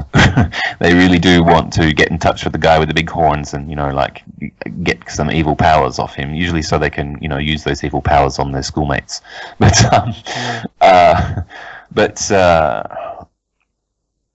what was I saying? Oh yes, the satanic the satanic ritual phenomenon links back to something that I was saying before about shifting responsibility away from yourself or away from somebody who you love. Now, there was a spate of reports of satanic ritual abuse in the USA in the 1980s. It was just before a huge spate of reports of alien abductions, interestingly. But there was it was a phenomenon. This satanic ritual abuse phenomenon is how people described it. And then there was some serious research. I mean, at first, of course, social workers were just freaking out. They're getting they're ever more commonly hearing about, like little girls saying that, the devil kind of, possessed them or whatever. And but when some serious research was done, it was found that media exposure was often the cause, and in actual fact, what was really happening in these cases was these were very tragic cases. I mean, of real sexual abuse and real rape. But the satanic ritual part of it was in, okay, not 100% of cases, but a very, very high number of cases. The satanic ritual part of it was imagined by the victim, and the reason why a victim might imagine that there's satanic ritual going on in their family is because they simply cannot face the horrible truth that their mother or their father is sexually abusing them. And so again, bringing in this other level of my mum or my dad is possessed by the devil, it's the work of Satan, and so on. In a sense, it makes the experience no less traumatic, but it takes at least some of the blame away from the abuser. And so it's a very disturbing phenomenon, but it does not point in the direction of widespread, actual Satanists. That may be true, but I'm sure there's plenty of people who could say that there's plenty of cases of people who have done some of these ritual child abuse scenarios because they were Satanists. So you can look at that both ways, really. There are absolutely those cases, and I can't remember the name of the singer. Ian Watkins. Thank you very much. I think that was one of his many excursions into depravity. But those are, so the research, at least in the 80s, found, in the 80s and 90s, found that yes, those cases did exist, but they were a tiny percentage. And so what we're really dealing with is very disturbing behavior undertaken by individuals and other individuals not wanting to blame them for their horrible behavior. So yeah, but again, it's not an absolute. We can't say that every case is like that, but it's very often the case. What about things like, have you ever seen the movie The Exorcist? I have. Do you know that was based on real events? It was a long time ago that I saw the movie, but I think I might have known that, yes. I mean, I think the boy involved was called Roland Doe. I might be wrong about that, but I think that's the case. And there's been some recent revelations from Tom Leonard, a guy who was actually there, involved with the exorcism of that boy, and he's told exactly what happened. And I mean, I can't detail it all now, but it's pretty shocking, and it involves some physical manifestations of things happening. So rather than just say somebody frothing from the mouth and violently contorting, some really weird, unexplainable phenomena occurred in that particular case. And that's not the only case. There's been exorcists, and I think these people are probably good people to ask about whether the devil exists or whether the demon exists, because it's part of their daily work, Yes, if I was going to go and ask someone about something to do with English, I'd go and ask an English teacher. But if I wanted to ask about evidence of the existence of demons or devils, I might go to an exorcist. But they've seen cases of children running up walls. We can only take their word for it or ignore them, but that's what they say. They've seen really impossible situations occur in case of exorcisms. Yeah, and those reports are really quite fascinating and disturbing at the same time, I think. I don't know that we're going to get to the bottom of those in the course of this discussion, but yeah, when physical phenomena start to occur, I think that then becomes a very different issue. Yeah. But I think in relation to your point about blaming devils or demons for something that these people should take responsibility for, I think you're right, but that still doesn't say that doesn't really say whether the devil or demons exist or not. It just says that I agree. people should take responsibility of whether they choose evil. Well, let's look at the Christian devil. Yeah, I mean, as we said before, there are many varieties. But if we look at Satan, we're on fairly solid ground. Yeah. And I think, so to speak, I think that we can, if we look at the sources, we can see pretty quickly that this particular devil is quite a hazy kind of made up concept. He's full of contradiction. I mean, he's been convenient, to Christianity for any number of things, but he just makes no sense at all as a construct. So, as we know, that Satan was created by God. He actually started off as an angel, so he was one of the good guys. But then he fell from heaven, as the expression goes, and became evil. And one reason that Christians will give you for why there is a character like this in their religion is to illustrate the principle of free will. So it's this idea, God didn't want his creations, his people and angels and so on, to be obedient robots who would just automatically do whatever he says, because that would just be meaningless, So he created thinking beings with individual consciences, and these creatures had the ability to use their consciences to make choices. So then it was up to each person, including us, to either stay on the good road or deviate from it and become bad. And so Satan is the ultimate metaphor for that. Started good, ended bad. But there's a bit of a problem with this, and a lot of people have pointed it out over the years, namely that Satan is not just a guy who, I don't know, bitched a little bit behind God's back. He certainly did that in the Old Testament, but in New Testament times he's done an awful lot more than that. And given the specific character of the Christian God, this God should not allow Satan to exist in the world and to be doing all of these horrible things to precious living creatures. The reason why the reason why God shouldn't allow Satan to exist is because he's got three central character traits, and they are: he's all powerful, he's all loving, and he's all knowing. Now, if he's all of those things, then he knows every bit of suffering which Satan inflicts or causes people to inflict. He also knows that Satan's ways can be quite seductive, and so Satan's a powerful being who can trick basically good people into doing evil. So following that through, if God's all loving, that means he loves every person infinitely, and he would never allow them to be tricked into becoming one of the bad guys, because the punishment for that is eternal damnation. And since he's all powerful, he could stop Satan anytime. So it makes no sense that there is a Satan in the universe of this particular God. There's one way around this, or at least I can see one way around it, and that would be to say that sometimes we have to suffer for our own good, to learn a lesson or whatever. I think there's definitely some validity to that, but only to an extent. Going through hard times and emerging stronger and wiser, well, that's one thing. But with Satan, you've got this guy who's compelling people to do things which put them in direct conflict with God's will, and that's always going to end with those people being damned to eternal suffering. So why does an all-powerful, all-knowing and all-loving God do that? It makes absolutely zero sense. But didn't you sort of answer your own question at the beginning by saying that God didn't want people to have to be robots? So there should be a choice between good and evil, and that Satan isn't necessarily all-powerful.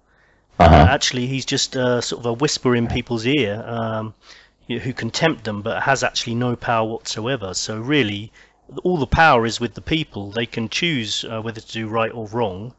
And why should God remove that option, as then people would just literally be robots, because they would have no options other than good. So if we look at it in a simplified form as it being a choice between good and bad, if there's only a choice of good, then surely, yeah, we would just be robots. Sure, but I mean, if you take I guess the original references to Satan in the Old Testament, he was really not that scary, and at that stage, I think probably your argument does hold up.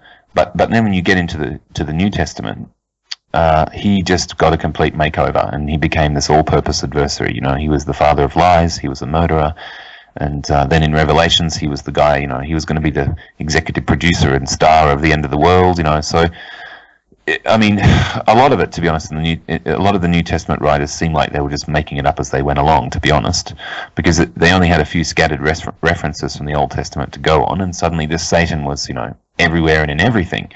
But once he became that powerful, then again, he made no sense in the context of that theology. It would be like, I don't know why I'm referencing George Bush so much this evening, but it would be. I don't know. He is the great Satan, isn't he? Yeah. Who knows where that idea came from? But it would be like if George W. Bush had claimed that he was sending enemy combatants to Guantanamo because he loved them and he wanted the best for them, and then he added that they'd never be released. So, which, you know, obviously, even for W logic, that would be pretty flawed, right? So, that is a bit flawed, because it doesn't seem to tie in. Because, as I said, you know, people who might believe in God and the devil would say no. It's like I said, he's not a powerful being, really. He's just someone who people can take the choice to follow. Follow good or evil, you know. There are, incidentally, those who do take that choice, and we're talking about Satanists again. And so let's talk about well, let's not talk about the teen Satanists. You know, let's talk about for want of a better word, serious Satanists like the Church of Satan, whose satanic Bible apparently outsold the Christian Bible on some university campuses in California in the 1960s, which I think is quite an achievement. But is that a good achievement? I don't know.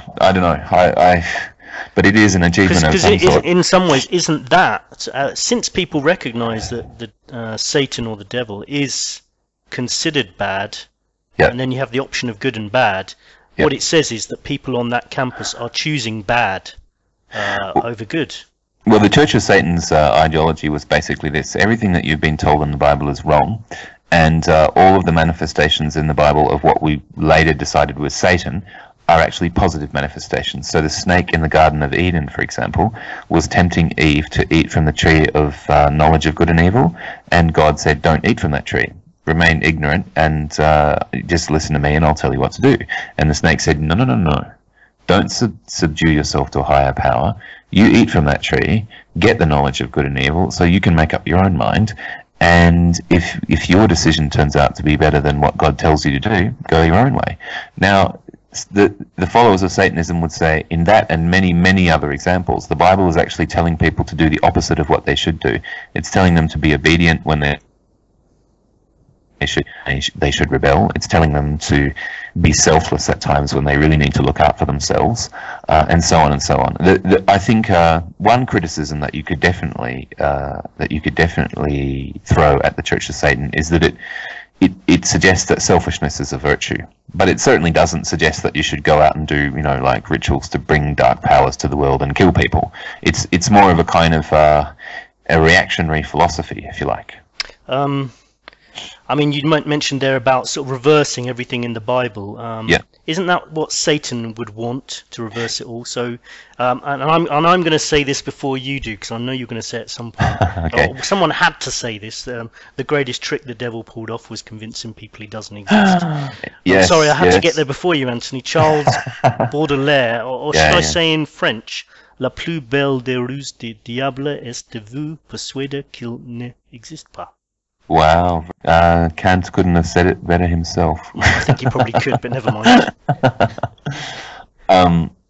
So this is the argument of the Church of Satan, that a lot of the kind of moral frames that we've been given are wrong, and in fact, very often, if you consider the opposite point of view to what is considered good in kind of Christianized modern Western society, if you consider the opposite, you find out that it's actually a more moral choice. That's their argument.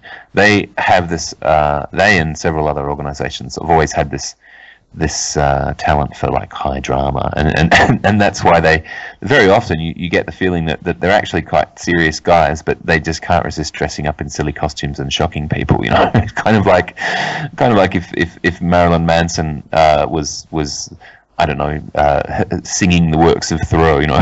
So, yeah, but it's not. I agree. It is a reactionary philosophy, and perhaps if you believe in God and you see these guys walking around in their capes and proclaiming the word of Satan, you'd think, oh my God, the end times are definitely coming. But like, it does seem to be becoming, the occult is becoming increasingly popular and promoted in the entertainment industry, for example. Is it? Yeah, I would say so. At least the symbolism of it. You know, like, you know, things like Harry Potter movies, you know, and there's lots of teen sort of programs that you could connect to the occult in some way. It's becoming sort of fashionable in a way. And if I was the devil, that's something I'd do. I'd take control of the media and sort of make it more, you know, and get people to engage in Halloween and stuff like that, and the sort of soft occult practices, which would actually lead them on to bigger things, in the same way that soft drugs might lead someone into darker things. Yeah, maybe. If you were Satan, you would control the media. Yeah. Well, yeah. I mean, no. Let's imagine, for example, the devil does exist. Mm-hmm. Then I would do things like that. I would sort of get people to think that everything in the Bible was the opposite, and it was a tool to control people's minds. And then I would take control of the media, get people to follow me without even realizing it. I mean, there's an enormous amount of occult practices on TV, and you know, even things like just symbols, like, you know, doing satanic symbols that Aleister Crowley advocated, a sort of common practice these days amongst, you know, in the era of music and TV. Just the hand symbols, you know, there's some people who devote entire shows just to talking about these kind of things. You know, I think in some ways that has been happening for quite a long time, and in some ways they have lost their shock value, and in some ways I think that is appropriate, because these things are very often, more than anything, quite silly. You know, you see a kind of inverted pentagram with a picture of Baphomet in the middle of it. You shouldn't be scared. It's probably, you know, a university student just spray painting on his guitar case because he didn't have the imagination to spray paint anything else. Okay, but would you that may be the case, but yeah, not always, but yeah. But would you let your child play with a figurine of the devil? That's a very good question. It's a very good question. I know, it took me quite a long time to think of that one. Yeah, well written. I don't know. I'm not sure. I think, because, you know, I have a young child, I find it very disturbing when he plays with guns. You know, he's a boy, and boys are going to play with guns. That's just life, you know. But I was in a toy shop the other day, and he went straight for the guns. They were like those water pistols that look like, you know, Kalashnikovs or something that have become popular recently, and he just went straight for them. And I thought, God, that's really disturbing. I certainly haven't encouraged him along those lines at all. You know? Well, some people would say this is deliberate manipulation by the powers that be to get children used to something at an early age, so it becomes something that's not serious. In the same way, I was just talking about how they're using things on TV and getting children involved with stuff and making it sort of non-threatening. So they're doing that with guns. So what I'm saying is, it is a kind of a question to ask whether you'd let your child play with a figurine of the devil, because if it's completely innocent and not a problem, why not? Because what I think it is that a lot of these things, like evil spirits and the devil, you can't really prove them, but they're linked to gut feelings and faith and emotions, and maybe there's a part of your conscience that would tell you there's just something wrong with letting your child play with a figurine of the devil. It's something within you that you can't quite put your finger on that would tell you that that's just doesn't feel right. It could also be our training, because, I mean, you know, I think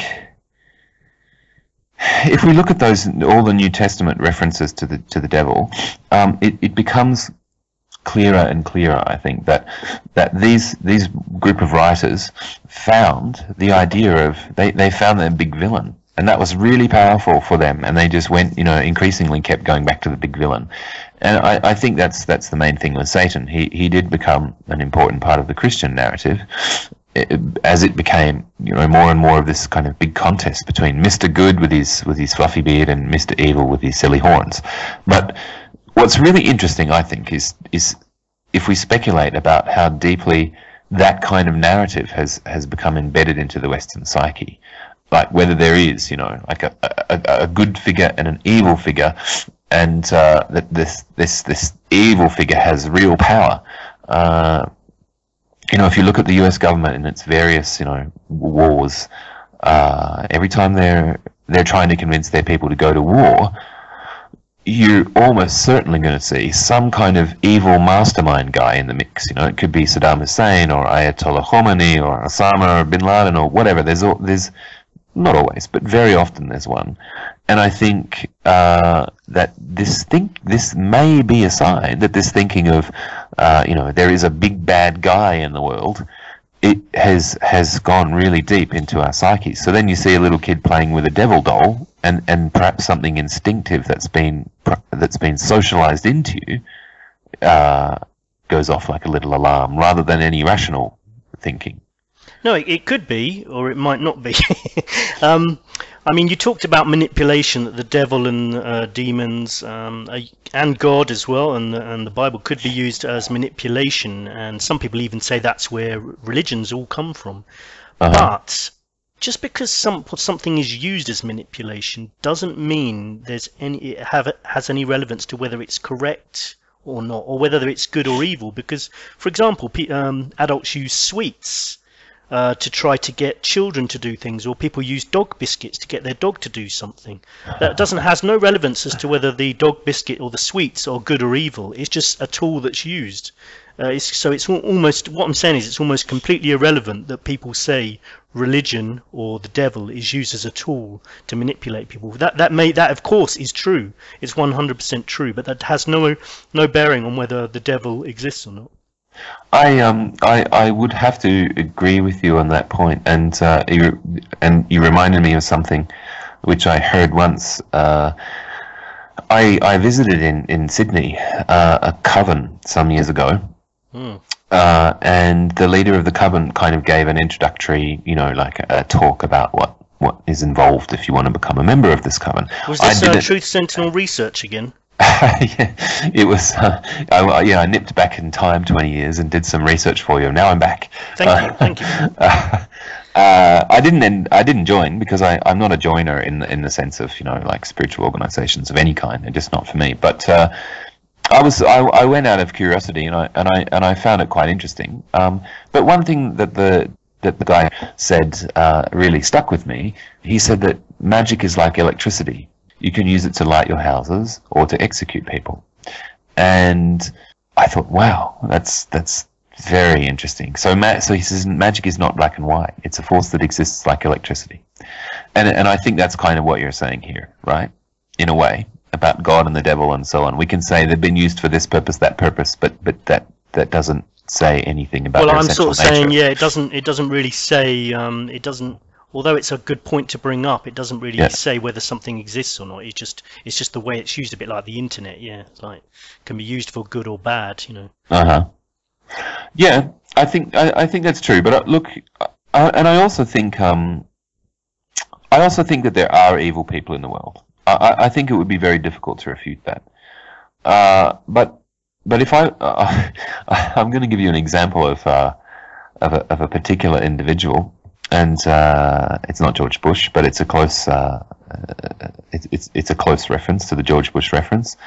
I think one of the biggest demons that we've seen in the world, on the world stage, in the last couple of decades, is Tony Blair. That's my personal opinion. I mean, I find it quite difficult to see how the Western world can think of itself as having any kind of moral authority left at all, to go into these places and start, trying to set the world to rights, when this guy is not on trial in The Hague. It's just, to me, he is such a frightening figure, and the greatest irony now, of course, is that he's the peace envoy to the Middle East, which that just tells you all you need to know about the West, I think. Well, and Obama won the Nobel Peace Prize as well. I mean, It's all crazy, isn't it? It is. But look, a couple of weeks ago, a close friend of mine posted something on his Facebook page that referred to Tony Blair as a gay icon. right? And my response was to say, how can this guy be an icon for anyone, you know? But my friend told me something that I didn't know about Blair, because of course I'm not English, so I know about him mostly through his foreign policy. My friend told me that Blair fought quite hard for gay rights in the UK, and that there are millions of people who are quite thankful for the victories that he won on that specific issue. Now, to me, that is a very interesting example, because, okay, I would say, all right, well, point one that you've just made there, my friend, whose name I'm not going to give, point one, friend, you've made the point there that even the guy that I look at and think, oh my God, what a demon, maybe is not all bad, right? And dividing the world up into, you know, good guys and bad guys, with like the head bad guy at the top of Mount Doom is maybe not the best way to see things. but point two is Blair is a great example, because there are people in the world who would say that, you know, his actions in Iraq were totally justified. It was a war that, you know, we had to fight and blah blah blah. So they'd put Iraq in the Blair is good column, right? Whereas they might say that advancing the rights of gay people is immoral. There are people who believe that, yeah. So then they would put his work on gay rights into the Blair is evil column. So, you know, that and this is where I think Satan is such a confused and kind of ad hoc kind of creation. You know, if you're Satan, which of those things are you going to throw your weight behind? Are you going to be pushing for a war in Iraq, or are you going to want same-sex marriage? You see what I mean? I mean, even if there is a devil, what we could constitute as the devil's work differs completely depending on our own personal ethics. And I think that suggests strongly to me that the devil is just a projection of our personal ethics.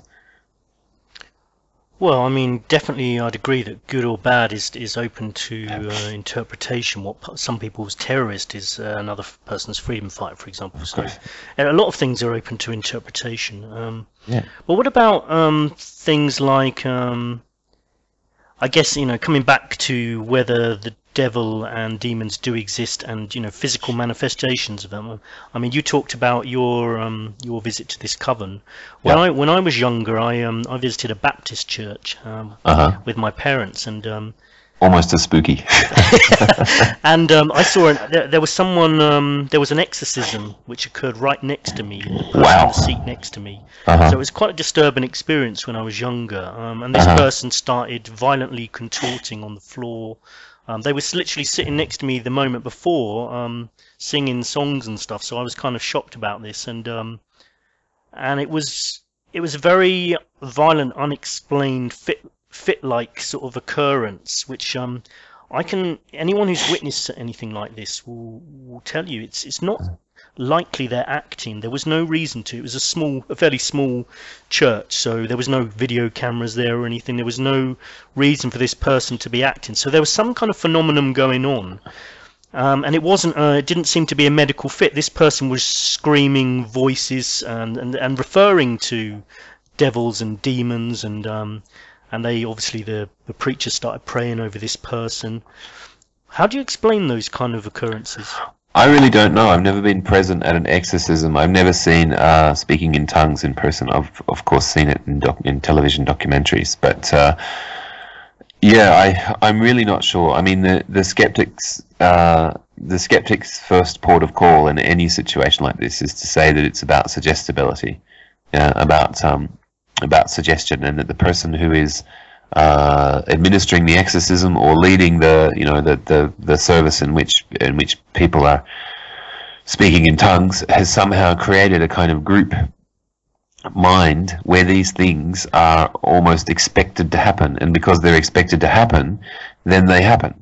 There's some kind of hypnosis or some kind of process like this that's going on, and it's suggesting to a person so strongly that something is happening to them that they really genuinely believe it. No, that's a valid way to explain it, but it would turn this person to suddenly the world's best actor as well, because you know, acting is a skill that takes time to develop, and this person immediately becomes one of the world's greatest actors because they're pretending to be possessed in a way that is just really, really disturbing and very convincing. I'm not sure if I can completely go with you on that point, because I think, yeah, the difference would be, who's the best actor in the world in your opinion? Oh dear. I would have used to have said what's his name, Johnny Depp, but he's really seems to have gone off the rails in the last sort of 5 to 10 years, and so I'm not sure anymore. I mean, that brings up a whole other topic. Let's about not, movies and why they've declined question. over the last 10 years. I guess Al Pacino. All right, let's imagine Al Pacino is in a role where he has to go through an exorcism. So he's he did possessed, play the devil, I believe, in Devil's Advocate. He did, yeah. So his script is telling him this experience is going to happen to you. He knows that it's something that he will need to simulate. The person who is actually in that church doesn't believe they are simulating an experience. They believe they are having an experience. And in that context, I don't think acting is required. I think just reacting to what seems to be happening around you in the way that you naturally would, if it really was happening, is going to be sufficient. No acting ability necessary. Okay, fair point. Serial killers, they often and murderers, some sort of murderers who've killed people in quite brutal cases, which weren't because of revenge or anything like that. Yeah. Often talk about voices in their head.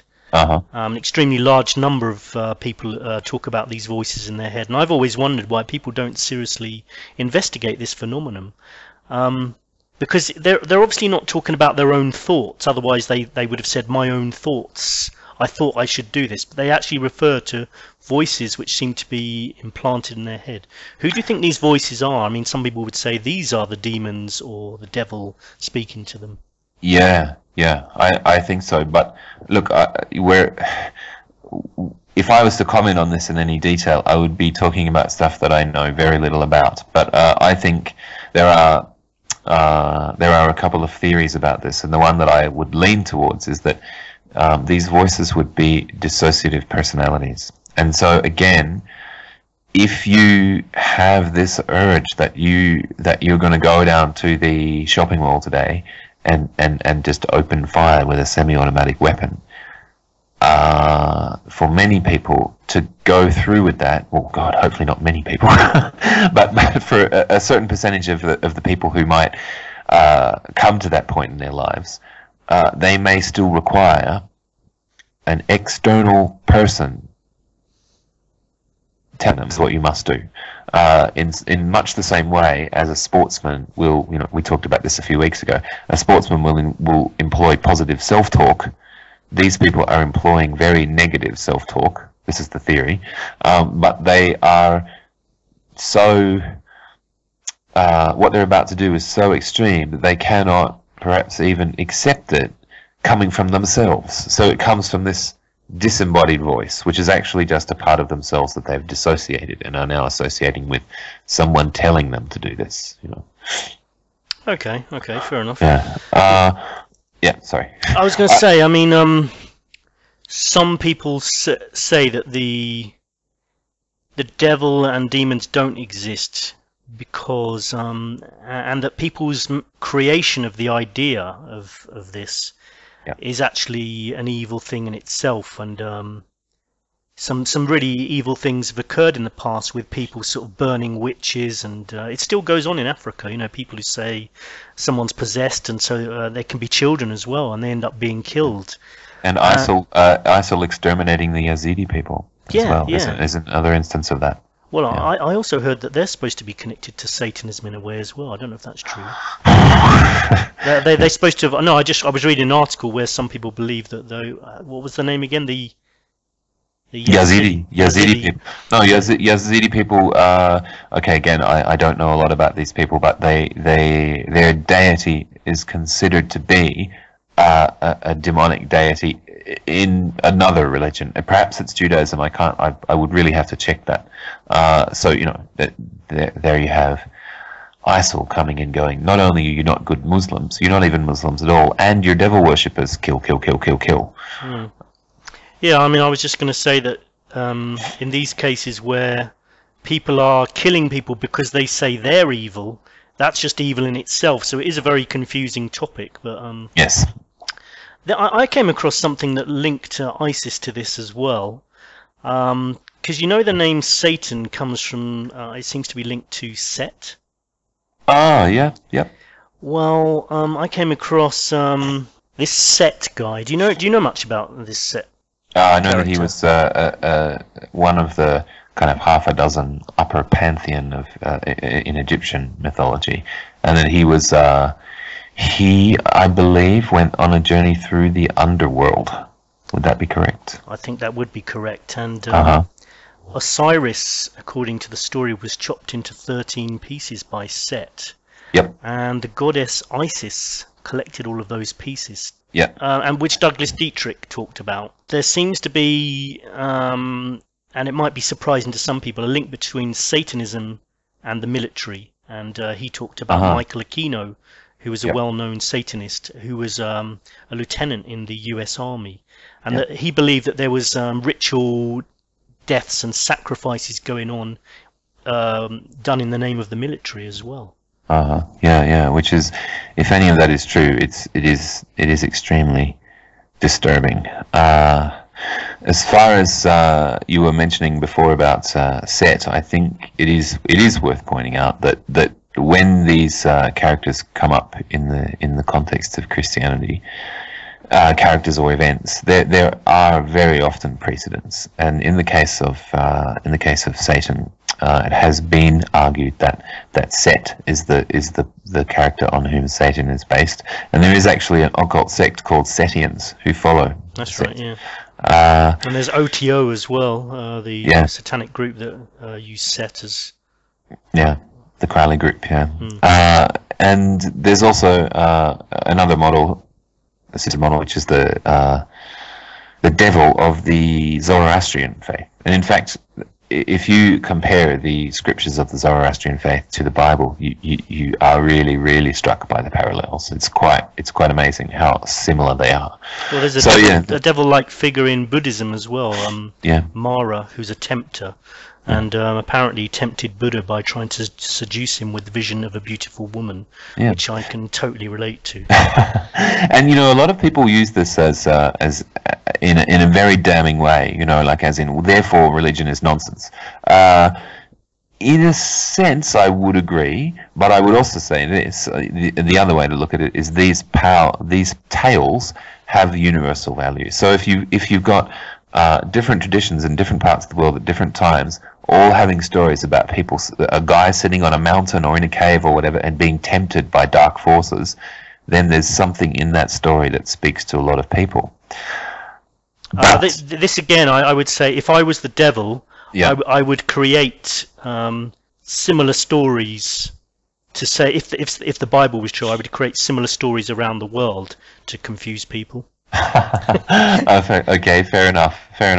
But I wanted to say, I think very often when these stories have power, you do see them resurfacing in different contexts, and that explains a lot of the similarities between religions. It is technically, it does mean that one religion has kind of ripped off the story from another one, but I don't think that we should necessarily damn them for that. That's only your opinion, of course. So. Of course, yeah, and I think sometimes it's more of a process of slow evolution, where one story becomes another one, and without anybody thinking, let's nick that. It just these stories kind of are they almost have a life of their own, but I don't think they're a literal life in the sense of like that, because the devil turns up tempting like the Buddha and Jesus and various other people doesn't mean he exists. I mean, the truth is we can't really prove the existence of a devil or demons any easier than we can prove the existence of God. But some people may say they can see the evidence of both God and the devil around them, and some people will explain it in another way. But what about evil? Do you think we could agree that evil exists? Yes, I think so. But that doesn't actually say much in itself. we would have to be more specific, which we don't have time to do. So when we say evil, are we talking about some external force that's out there that acts on people's crania and makes them do bad shit, or like we would have to define our terms? Well, which no, I think exactly, we would, yeah, and we don't really have time for that today. So. Yeah. But I was hoping to leave you with another example from the movies, if that's okay. Please. Yeah. Okay. So I wanted to talk about the Name of the Rose. It's a book I loved, and it later became a movie with Sean Connery in it. And the plot centers around some mysterious deaths in I believe, an Italian monastery, and a monk called William of Baskerville gets called in to investigate these deaths because I might have heard this. It's quite a terrifying horror movie, isn't it? It is quite a scary movie, yeah. So this William of Baskerville gets called in to investigate because he's ex-Inquisition, right? So he knows about the wily ways of the evil one, yeah. So he's in this monastery snooping around, and he's trying to find out who might have committed these murders, and he's constantly being asked if he's detected the work of the devil, right? Eventually, this William, he kind of loses his temper, and he says, in the presence of several monks, he says, "The only evidence of the devil I see here is everyone's determination to see him at work." Now, The Name of the Rose is quite a philosophical novel, and it was very clever because it hid some very in-depth theological consideration behind this kind of goofy facade of like a medieval Poirot or medieval Sherlock Holmes kind of whodunit thing. And the author was really onto something here. I think that if you consider that situation, if murders are happening, and then a guy comes in and says, "Yes, I see the devil at work here," then that lets people off the hook. In that particular context, there's two possibilities: the devil is at work and everybody's off the hook, or somebody, at least one person in that monastery, someone that you live with, eat with, work with, suddenly does actively awful things, and you have to confront that. And confronting that in the person of somebody that you know, perhaps somebody you trust, is in a sense far more disturbing than positing the bogeyman. So I think that's basically my take on it. Okay, and I would just finish by saying that much the way I said at the beginning, that I don't think anyone who uses the devil or demons to explain a situation, or who's involved in something bad, and people say they're possessed, I don't think they're off the hook. I think they still chose it to do what they did, but some people might say the devil gave them a bit of a hand, maybe. Okay, fair enough. So the question was, does evil exist, and is it in the form of the conventional religious idea of a devil with his demons or not? Let us know your views. Leave a voice message or use the chat box. You can sign in as a guest on the chat box. Leave a voice message. It will be put on the next show. Go to the About section on Truth Sentinel, or click on the orange icon at the top right, or go to truthsentinel9.blogspot.co.uk. Thanks again, Anthony, for joining us. Much appreciated. You're welcome. Thanks for the chat, Scott. It's always fun. Speak to you soon. Okay, bye. Bye. So let us know what you think. Is there a devil? Are there demons? Remember, blind belief in authority is the greatest enemy of truth, Albert Einstein. Remember also, there's a donations button on the Truth Sentinel YouTube channel. Feel free to support us. People who donate £25 or more, it's Christmas soon, so I've knocked off some more money. If you donate £25 or more, you get a Truth Sentinel t-shirt. Just contact us. You can contact us before you pay the money if you like. Just send us an email with your size, your address, and then make a donation, and I'll send you a t-shirt. You can see pictures of the t-shirt on the Twitter channel, or I can send you a picture if you like. It's got the Einstein quote I just gave you there, and the picture of the Truth Sentinel logo on the front. Shows people where you stand, and lets people know that you're questioning the government too, and the more people around that do that, the better. Also a good way of meeting people. It's a good talking point. When they see that quote on the back, you could meet like-minded people, maybe even fall in love. Donations of less than £25 but more than £5 get a mention at the end of the show as a joint sponsor. Everyone gets a mention who makes a donation, really. If you don't want to be mentioned, please let me know in an email. You can remain anonymous if you like. Donations pay for equipment, travel, time, calls to guests, PR, etc. As well as our own Truth Sentinel t-shirts, we've also teamed up with a t-shirt company to produce their own political t-shirts. So if you'd rather choose something different, that's fine.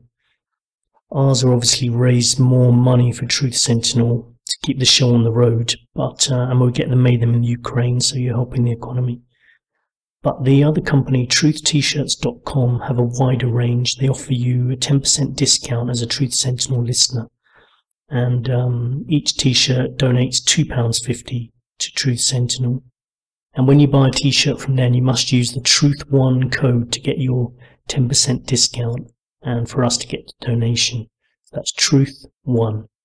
They can also do customized t-shirts if you're going to a protest march or something. Again, a great way to meet people and to let people know what you think about our current world and our government system.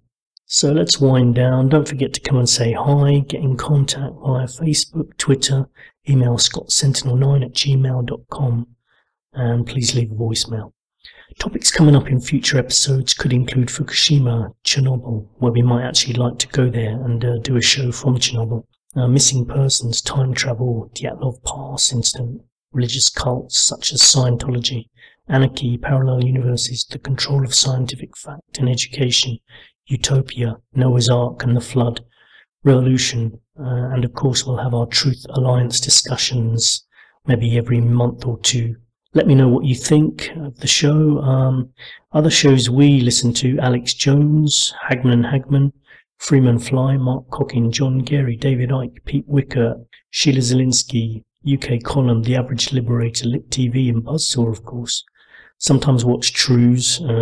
People have divided opinions about Russell Brand. The jury's still out for me at the moment. He's getting a lot of flack from alternative media lately. Let me know what you think. Do you think he's genuine or not? I sometimes still watch Trues. I find them, they're quite short but entertaining. I don't know, I'm still making up my mind.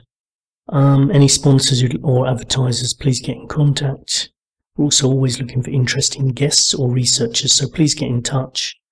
scottsentinel9@gmail.com. Thanks again for listening. Hope you have a great week. Catch you later. Goodbye.